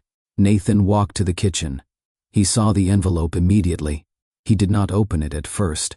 He stood there, hands on the counter, breathing slow, as if bracing against something he had failed to prevent. He realized then that he had expected resistance. A conversation, a request for clarity, anything that allowed response. Layla had offered none. He opened the letter carefully and read it once, then again. Each sentence stripped away assumption. No accusations, no pleas. Just truth stated cleanly. Silence without honesty breaks trust. The words landed heavier than any confrontation would have. Nathan moved through the house afterward without purpose. He passed the room Layla and Zoraya had occupied. The space looked untouched, as if they had never been there. That realization tightened his chest. He sat alone on the terrace long after midnight. No tea, no conversation, just the open land and the quiet he had once chosen. This time, the quiet accused. He understood then that power had given him options but stolen urgency. He had believed time existed to resolve things cleanly. Layla had understood that delay itself was harm. Nathan felt regret without outlet. He could not call her. He could not explain. He could not undo the choice to stay silent when clarity mattered. The estate did not feel empty because people had left. It felt empty because truth had been delayed. For the first time, Nathan experienced the cost of restraint used too late, and that cost echoed through every room he crossed alone. The leak did not come from the press asking questions. It came from a photo, a quiet image taken weeks earlier, now released without context. Nathan walking beside Zoraya near the school gates. Her small hand mid-gesture, his head slightly bent, listening. The image spread fast. No caption explained relationship. No mention of consent. No acknowledgement of care. The story wrote itself without truth. Headlines questioned judgment. Commentators speculated about boundaries. Analysts framed concern as governance. Zoraya became a symbol instead of a child. The leak framed Nathan as distracted. It framed Layla as opportunistic. It framed Zoraya as leverage. None of it reflected reality. All of it shaped perception. Nathan watched the coverage without response. He recognized how easily systems converted human moments into narratives that served power. The same machinery that discussed settlements now fed speculation. He did not deny the image. He did not explain it away. He refused to reduce a child to optics. Advisors urged distant statements. Legal counsel recommended controlled language. The board requested reassurance that governance remained intact. Nathan declined scripted responses. The image kept circulating. Each share stripped more context away. Each comment layered judgment without knowledge. People debated morality without understanding care. They measured behavior without seeing responsibility. Nathan felt anger then, not for himself. For Zoraya, she had not chosen visibility. She had not consented to narrative. She had trusted presence. That trust had been repurposed into exposure. The media leak did what systems always do when threatened. It reframed care as risk. Nathan realized how fragile dignity became once public discourse took control. How quickly humanity disappeared when power felt challenged. He shut his phone off. The image stayed online. He could not erase it. He could only choose how to respond moving forward. This moment marked the shift from private consequence to public reckoning. And it would cost him more than silence ever had. The tone shifted within hours. What began as speculation hardened into judgment. Comment sections filled with certainty. Pundits spoke as if proximity equaled intent. They questioned character without evidence and authority without context. Nathan watched the narrative detach from reality. Words like responsibility and propriety appeared often. Rarely did anyone mention care. Rarely did anyone ask about impact on a child. The story centered power and punished humanity. Investors requested briefings. Partners asked for reassurance. Board members pushed for statements designed to calm markets rather than honor truth. Silence became suspicious. When Nathan refused to perform a response, the narrative sharpened further. Some framed his restraint as guilt. Others framed it as arrogance. Few considered it protection. He realized then how quickly the public demanded clarity without granting fairness. How easily human connection became evidence when power felt exposed. The coverage did not name Layla. It implied her. It suggested motive. It assumed imbalance. It erased her voice entirely. Nathan felt the pull to correct the record, to explain, to contextualize. He stopped himself. Explanation would place Layla back into a story she had chosen to exit. It would expose Zariah further. It would trade dignity for optics. So he held the line. That choice carried cost. Hostile narratives thrive on absence. They grow louder when denied engagement. Nathan accepted that consequence. He watched allies distance themselves quietly. Invitations paused. Partnerships delayed. The atmosphere cooled. Public opinion, once neutral, turned sharp. Commentators spoke with confidence born from distance. They evaluated morality without proximity to truth. Nathan understood the mechanism clearly. When power feels threatened, stories replace facts. When order feels challenged, judgment replaces curiosity. The hostility did not ask for understanding. It demanded correction. Nathan refused to offer one that harmed a child. This stage of consequence stripped away neutrality. It revealed who valued appearance over integrity, who preferred distance over care. The narrative would continue without him. What mattered now was how he chose to stand within it. Isolation did not arrive as emptiness. It arrived as space. Calls slowed. Messages shortened. People who once filled his calendar now filled it with delays. Conversations stayed professional, stripped of warmth. Even concern felt procedural. Nathan moved through his days without buffer. He attended meetings alone. He traveled without company. He ate meals without interruption. The efficiency he once prized now felt hollow. Isolation revealed truth without mercy. Those who remained close did so cautiously. They chose words carefully. They measured responses. Loyalty showed itself through distance, not presence. Nathan noticed who never called at all. The inner circle waited for alignment. The board waited for compliance. Family waited for resolution on their terms. No one asked how he felt. No one asked what had been lost. He spent evenings on the terrace again, alone. The same space where tea nights had softened his pace now magnified absence. Silence returned, not as choice, but as consequence. He replayed moments he had once treated as minor. The pause in the hallway. The unanswered questions. The delay he believed harmless. Isolation has a way of sharpening memory. Nathan recognized how often power insulated him from consequence. Advisors absorbed pressure. Systems filtered fallout. This time, no one stood between him and loss. He felt regret without distraction. Not regret for public scrutiny. Regret for private delay. He realized how easily he had believed he could manage timing. That he could wait for the right moment to act. That clarity could arrive later without cost. Isolation proved otherwise. Loss does not wait for readiness. He did not reach out to Layla. He respected her boundary. He would not pull her back into a storm she had refused to stand inside. That restraint deepened his solitude. Yet it also clarified his responsibility. Isolation stripped away performance. It left him alone with choice, with values untested by approval. He began to understand something he had missed for years. Power protects until it does not. Connection sustains when power withdraws. Nathan stood inside that understanding without comfort, and it prepared him for the moment that would matter most. The question reached Nathan through Layla's voice, carried later, gently, without accusation. Zariah had asked it during a quiet drive, staring out the window as children do when thoughts settle into place. Why do rich people leave? Layla did not answer right away. She kept the car steady. She let the question breathe. Children ask what adults avoid, because they notice patterns before explanations get in the way. Nathan heard the question days later when Layla shared it through a mutual contact, not as a message meant to wound, but as truth that deserved to be known. The question cut clean. It did not ask why people hurt others. It did not ask who was right or wrong. It asked why comfort seemed to walk away from care. Nathan sat with it longer than he had sat with any headline. Zariah had not framed the question around money. She framed it around departure, around absence, around someone who listened, no longer being there. That distinction mattered.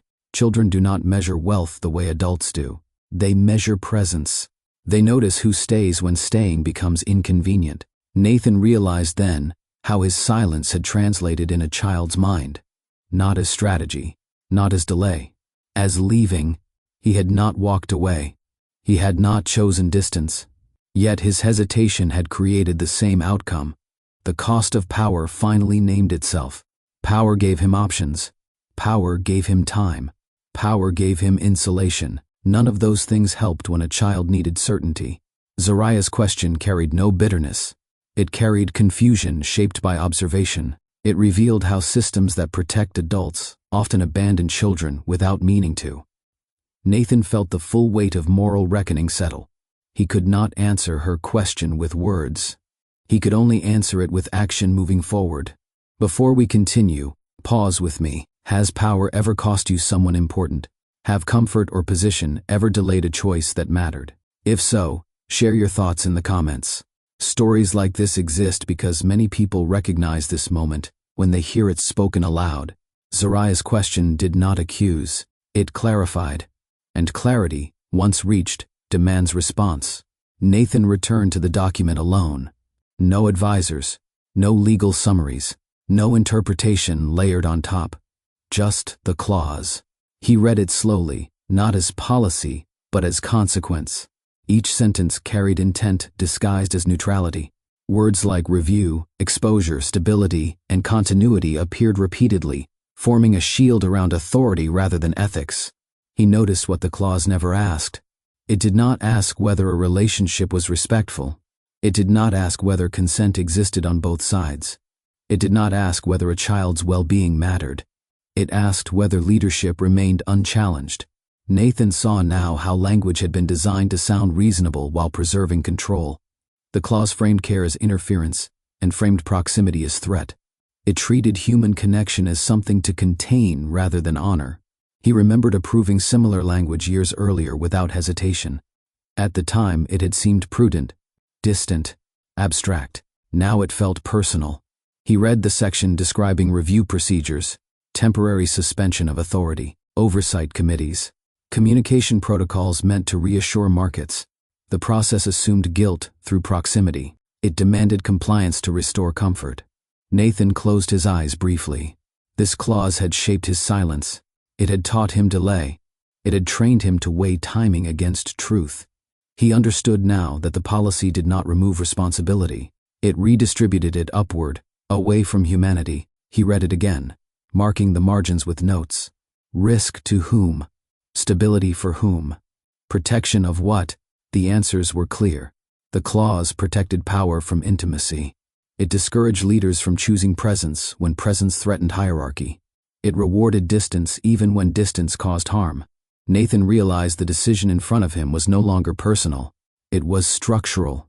If he complied, he preserved a system that harmed quietly. If he challenged it, he exposed the truth it had hidden behind language. He did not reread the clause to find a loophole. He reread it to understand what must change. This was not about defending a relationship. It was about redefining responsibility. Nathan closed the document and stood. The choice had moved past emotion. It had reached alignment. Nathan did not schedule the meeting as a negotiation. He scheduled it as notice. The board gathered expecting discussion, reassurance, and controlled language. They expected data. They expected timing. They expected Nathan to manage discomfort the way he always had. He did none of that. He opened the meeting without preamble. "We need to address a structural failure," he said. Calm, direct, no edge. Board members shifted. Pens paused. Screens dimmed. Nathan laid the clause on the table, not as policy, but as consequence. He explained how it framed care as liability and how it removed humanity from leadership decisions. He did not raise his voice. He did not defend himself. He spoke about responsibility. "Leadership does not end where personal life begins," he said. "It ends when power stops protecting people." The room resisted quietly. One member framed concern as governance. Another warned about precedent. A third mentioned investor reaction. All spoke in language designed to maintain order without addressing harm. Nathan listened fully. Then he responded. "This company does not exist to preserve comfort at the expense of dignity," he said. "If our policies do that, the policies are wrong." Silence followed. Nathan did not wait for agreement. He did not ask permission. He informed them of his decision to restructure governance language related to executive relationships, staff protection, and conflict review. He stated that proximity would no longer be treated as guilt by default.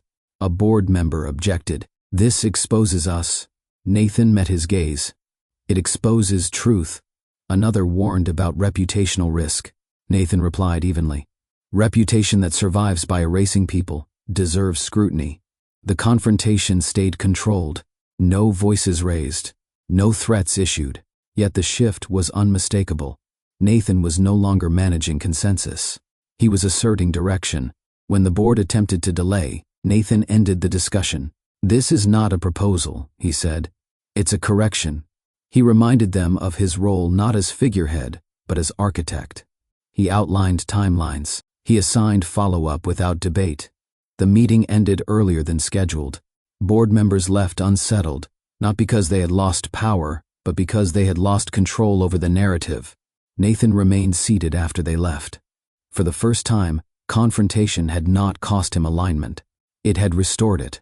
Nathan moved quickly, not impulsively. Speed mattered, because delay had already caused harm. He assembled a small internal team, not the usual advisors who protected optics, but leaders responsible for culture, compliance, and staff welfare.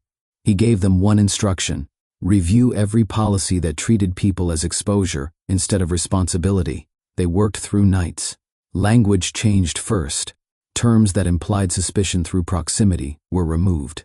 Review processes were rewritten to require consent, context, and independent advocacy for all parties involved. Protection no longer meant removal. It meant safety without silence. Nathan expanded conflict review beyond executives. He included safeguards for residential staff, assistants, and support roles. No one would be discussed without representation. No child would be excluded from consideration when decisions affected family life. He introduced a clear standard. Care did not equal leverage. Connection did not equal misconduct. Power increased duty, not immunity. The restructure extended into leadership training. Executives were required to complete ethics reviews focused on responsibility, not liability. Performance metrics expanded to include retention, safety reporting, and follow-through on staff concerns. Nathan addressed compensation gaps quietly, adjusted benefits, formalized protections that had once depended on discretion. The company felt the shift immediately. Middle management resisted at first. Systems resist change when comfort erodes. Nathan anticipated that. He did not argue. He enforced. "This is not culture change," he told them. "It's correction." He issued a company-wide message without flourish. Clear language, direct tone, no self-reference. He stated the purpose. He outlined expectations. He named consequences for non-compliance. Employees responded cautiously, then steadily. Trust rebuilds through consistency, not announcement. Nathan did not publicize the restructure. He did not seek praise. He understood that real change happens quietly before it becomes visible. By the end of the week, the company no longer operated on silence, disguised as policy. It operated on clarity backed by action. Nathan felt something loosen inside him. This work did not erase loss. It did not restore what silence had broken, but it aligned his authority with his values. For the first time, leadership felt whole. The removal happened in private. Nathan did not announce it. He did not allow speculation to grow. He handled it the way accountability should be handled, directly and without performance. The board member had positioned himself as a guardian of stability. He had pushed hardest for distance framed as protection. He had used language that sounded reasonable while reducing people to variables. Nathan called him in alone. No legal team present, no witnesses, no delay. He outlined the pattern clearly. The emails, the recommendations, the repeated framing of Layla and Zariah as exposure rather than responsibility, the insistence on solutions that erased people instead of protecting them. The board member responded predictably. He defended intent. He cited experience. He claimed he was doing his job. Nathan listened once. Then he spoke. "Your job is to protect the company by protecting people," he said. "You failed." The room stayed quiet. The board member attempted to reframe. He warned about instability. He mentioned investor confidence. He suggested this was personal. Nathan corrected him. "This is ethical," he said. "And ethics are structural." He explained the consequence calmly. Termination effective immediately. No severance beyond contractual minimum. No public statement framing it as transition. No advisory role retained. The board member protested. He cited tenure. He cited precedent. Nathan stood. Precedent that harms people ends here. The dismissal was clean. Security escorted the board member out without spectacle. Access revoked. Credentials disabled. Authority removed. Nathan did not feel satisfaction. He felt resolve. Removing one person did not fix a system, but it signaled something essential. Influence no longer protected harm when dressed as expertise. Word spread quickly within leadership circles. Quietly. With caution. People adjusted tone. Conversations changed. Language softened where it had once cut. Nathan did not follow up with warnings. He allowed the action to speak. Accountability works best when it is visible through consequence, not threat. This decision cost him allies. It cost him insulation. It cost him comfort inside spaces that had once protected him. He accepted that cost without hesitation, because leadership that fears consequence is already compromised. By removing the board member, Nathan made one thing clear. No one would retain power while erasing dignity. And that clarity shifted the company more than any policy ever could. Nathan chose his words without advisors. He understood how statements usually worked. They diluted. They deferred. They wrapped truth in language meant to calm rather than clarify. He rejected that approach entirely. The statement went out on a quiet morning. No press conference, no staged backdrop, no controlled questions, just a written release posted through official channels and mirrored internally. "I want to be clear," it began. He did not apologize for association. He did not explain timelines. He did not reference rumors. He stated values. Family is not a distraction from leadership. It is a measure of it. The sentence landed hard because it refused the usual separation between power and care. Nathan continued, naming responsibility without performance. "When children are involved, silence becomes harm. I will not participate in systems that erase people to preserve comfort." He acknowledged the image without feeding narrative. "A child's presence in my life reflects protection, not risk." He named his decision plainly. "I stand with my family. I stand with dignity, and I accept the consequences of aligning leadership with both." No names mentioned. No defenses offered. No counterattacks launched. The statement ended with one line. "Clarity matters more than approval." Reactions followed immediately. Some praised the stance. Others criticized it. Markets fluctuated briefly. Commentators debated implications. Nathan did not respond to any of it. Internally, employees read the statement twice. Many had never seen leadership speak without hiding behind process. The message did not promise perfection. It promised responsibility. That mattered. Externally, the narrative fractured. Those who expected retreat found resolve instead. Those who anticipated denial found ownership.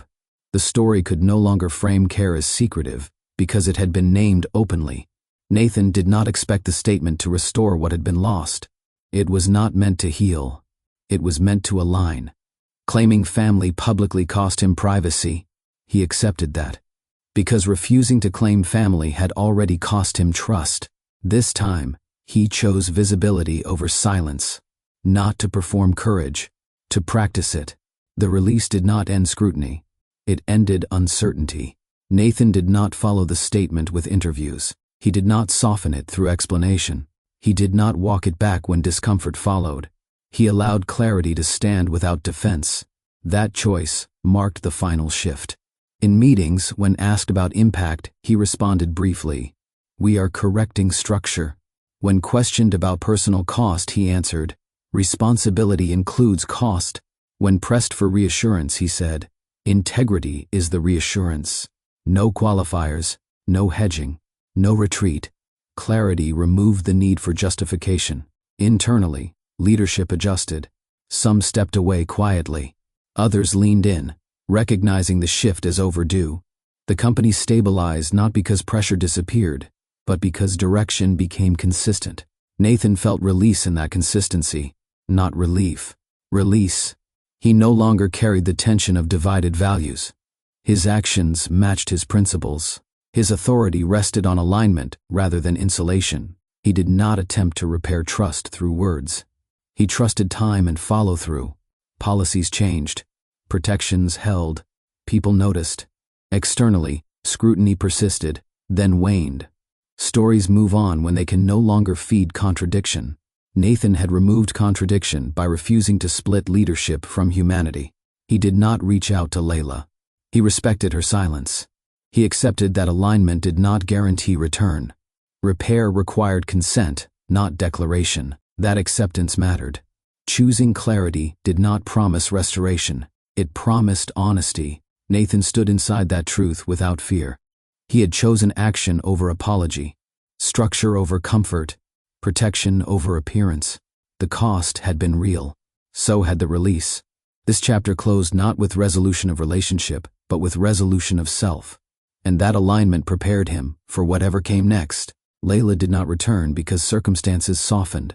She returned because she chose to. Time had passed. Enough for noise to fade. Enough for truth to stand without pressure. Layla followed Nathan's actions from a distance, not through headlines, but through patterns. Policies changed. People spoke differently. Silence no longer covered harm. The world he occupied began to reflect the values he had named. That mattered more than words ever could. Layla weighed the decision carefully, not through emotion, through alignment. She asked herself the only question that mattered. Has the ground changed? She saw that it had. Nathan had not tried to reach her. He had not asked for forgiveness. He had not sent messages framed to reopen doors. He had respected the boundary she placed. That restraint told her more than pursuit ever would. Layla returned on her own terms. She arrived during daylight. No announcement, no hesitation. She stood at the gate with Zariah beside her, hand in hand, posture steady. The estate looked the same, orderly, quiet, but it felt different, not because of decor or structure, because of absence of tension, because the space no longer waited for permission to exist. Layla did not step inside as staff. She did not carry bags or schedules. She did not lower her voice. She walked in as herself. Nathan met her in the entryway. He did not move toward her immediately. He did not fill space with explanation. He allowed the moment to unfold. Layla spoke first. "I came because I saw change," she said. "Not because I forgot." Nathan nodded once. "That's fair." There were no apologies spoken, no reliving of harm, no attempt to rewrite what had happened. They both understood something important. Pain acknowledged does not require repetition. Healing does not require denial. Layla had not returned to reclaim what was lost. She returned to stand where dignity no longer required defense. That choice restored balance without erasing memory. She stepped fully inside. The house did not swallow her. It held her. Layla did not return to define the relationship through labels. She defined it through position. Not behind, not beneath. Beside.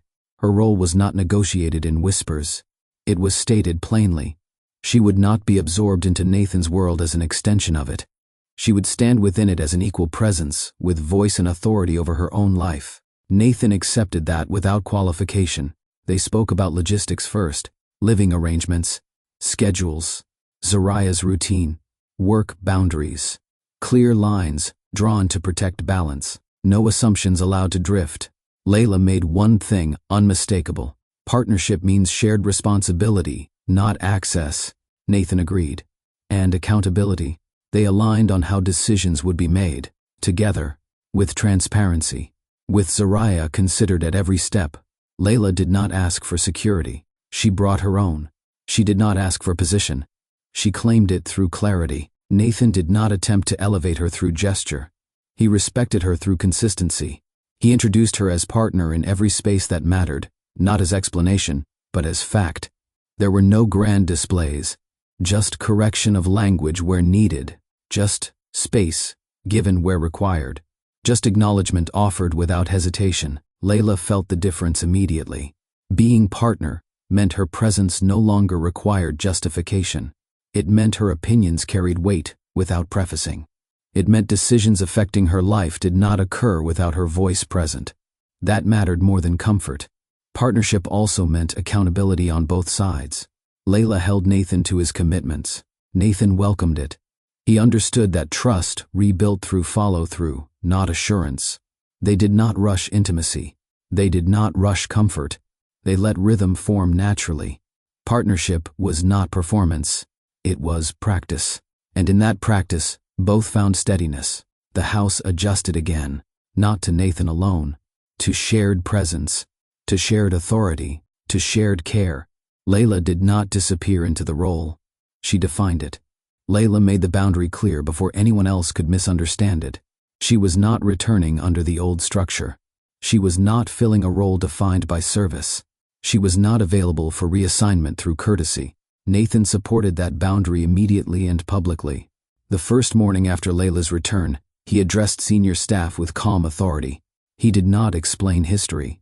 He did not justify change. He stated fact. Layla is here as my partner. Any assumptions beyond that are incorrect. The words carried weight because they removed ambiguity. No room for speculation. No space for misinterpretation. Layla felt the shift instantly. Conversations changed tone. People met her eyes differently. Questions were directed to her, not around her. She was no longer referenced in relation to tasks. She was acknowledged in relation to decisions. That mattered. The old dynamic dissolved without confrontation. Layla did not assert dominance. She asserted presence. She walked through shared spaces without shrinking. She spoke when clarity mattered, and stayed quiet when observation served better. Nathan corrected language once when someone referred to her in past terms. His voice stayed even. That's no longer accurate. The correction landed. Layla did not take control of the household. She did not oversee staff. She did not manage operations. She refused to step into symbolic authority that mimicked the imbalance she had rejected. Instead, she claimed autonomy. Her time stayed hers. Her voice stayed hers. Her identity stayed intact. Zariah noticed the difference too. Children sense hierarchy before adults admit it. Zariah moved freely again, no longer cautious about where she sat or how she spoke. The house no longer asked her to earn comfort. The absence of a staff dynamic restored something essential. Equality. Equality did not erase respect. It refined it. Staff understood expectations clearly. Boundaries held without tension. Roles remained defined without confusion. Layla felt no need to prove worth. That was the victory. She had not returned to rewrite the past. She had returned to ensure the present did not repeat it. By removing the staff dynamic, she removed the quiet imbalance that had allowed silence to cause harm. The house adjusted once more, this time to fairness. Zariah saw him before Layla finished crossing the room. Children always do. Nathan stood near the window, hands at his sides, posture open but still. He did not step forward. He did not call her name. He waited, understanding that trust returns at its own pace. Zariah paused for half a breath. Then she ran. Her steps were quick and unguarded, the way they had once been. No hesitation, no checking for permission. She closed the distance and wrapped her arms around his legs with the certainty of someone who remembers safety. Nathan dropped to one knee immediately, not out of display, but instinct. His hands hovered for a moment, then settled gently at her back. He did not speak. He breathed with her. He allowed the moment to belong to her. Zariah pressed her cheek against his jacket and held on. "I missed you," she said simply. Nathan's throat tightened. He did not correct the past. He did not explain absence. He answered the present. "I'm here," he said, "and I'm listening." That mattered more than any promise. Layla watched without intervening. She did not step closer. She did not pull Zariah away. She trusted the boundaries she had already set and the change she had already seen. Zariah pulled back slightly, studying Nathan's face the way children do when they check for truth. She looked for tension. She looked for distance. She found neither. "Are you staying?" she asked. Nathan answered without delay. Yes. No conditions, no timelines, no language shaped to avoid commitment. Zariah nodded once, satisfied. She took his hand and led him toward the couch, already returning to routine as if the interruption had ended. Children forgive faster than adults because they measure honesty in presence, not explanation. Nathan followed her lead. That simple act restored something fragile. Not the past, the future. Layla felt the weight in her chest ease, not because pain disappeared, but because consistency had replaced uncertainty. Zariah did not need closure spoken aloud. She needed stability proven through action. In that run across the room, something shifted. Belonging returned without demand. And it held. The kneeling did not happen for an audience. It happened because height matters when trust is fragile. Nathan lowered himself again, this time with intention shaped by understanding rather than instinct. He knelt so his eyes met Zariah's without effort, so his presence matched her scale, so authority stepped aside and care stepped forward. "This is my family," he said. The words did not sound new. They sounded earned. He did not look toward staff. He did not look toward the doorway. He looked only at Layla and Zariah, anchoring the moment where it belonged. Layla felt the difference immediately. Before, the statement had been defiant. Now it was declarative. No edge, no need to prove. Just alignment made visible. Zariah reached out and touched his shoulder, a small gesture that carried certainty. She did not ask for repetition. She did not test the promise. Children know when words rest on action. Nathan remained kneeling longer than necessary. He stayed until the room settled, until breath slowed, until the moment no longer needed to be held. He stood only after Zariah nodded, satisfied. Layla spoke then, her voice steady. "We build this with honesty," she said. Every time. Nathan agreed without qualification. Every time. There were no apologies offered in that moment. Apologies belonged to the past. This moment belonged to the future. The kneeling mattered because it corrected scale. It placed power where it served rather than dominated. It showed Zariah what protection looked like when it did not demand obedience. For Layla, it confirmed something deeper. Nathan did not kneel to perform humility. He knelt to practice it. The house absorbed the shift. Rooms felt usable again. Silence felt neutral, not charged. Space no longer waited for permission. Healing does not erase pain. It places it in context where it no longer controls movement. Security returned without guarantees spoken aloud. Belonging returned without cost demanded. Nathan stood. Layla stood with him. Zariah moved freely between them. The kneeling had closed a circle, not by rewriting what happened, by honoring what changed. This story was never about wealth. It was about choice. Power did not fail because it existed. Power failed when it delayed honesty, when it protected comfort instead of people, when it allowed silence to replace responsibility. Layla showed us something essential. Dignity does not shout. It stands. It knows when to stay and when to leave. It does not wait for permission to protect what matters most. Nathan learned something harder. Love without courage collapses under pressure. Respect delayed becomes harm. And leadership that avoids cost is already broken. This story reminds you of a truth many people learn too late.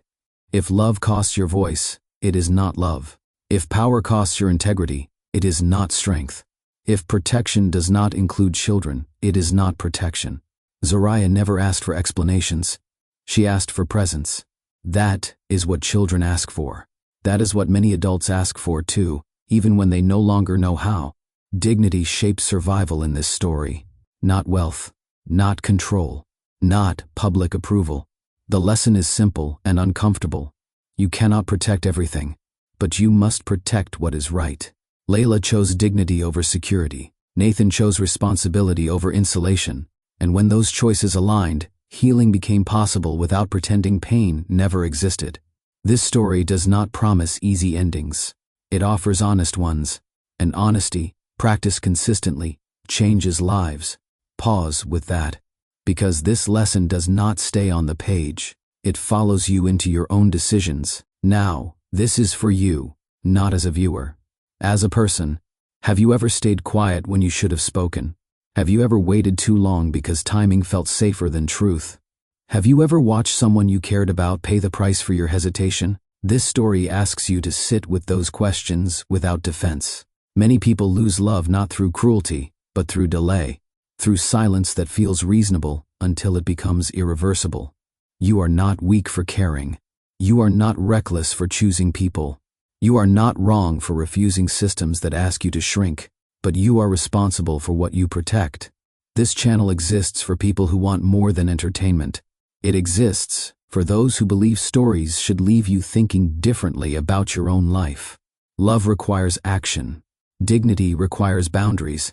Protection requires courage. If this story stirred something in you, that matters. It means you recognized yourself somewhere inside it. Do not ignore that. Stories help us rehearse choices before life demands them.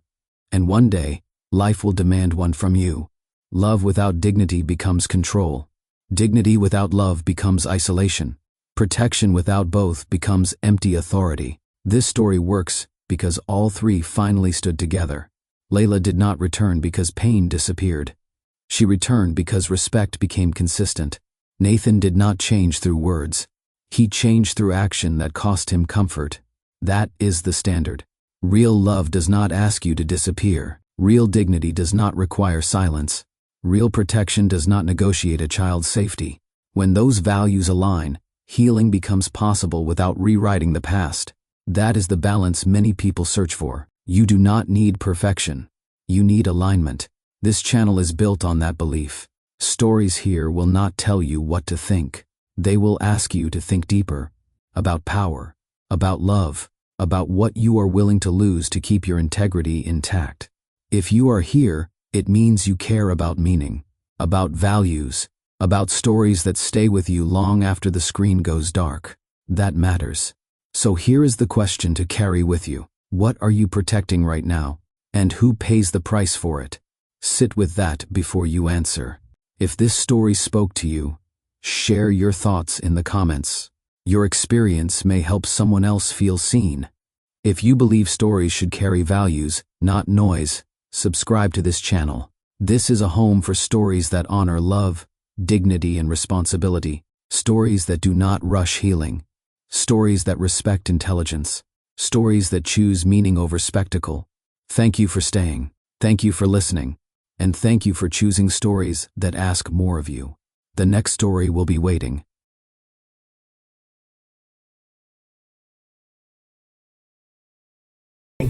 Thank you for listening, and thank you for choosing stories that ask more of you.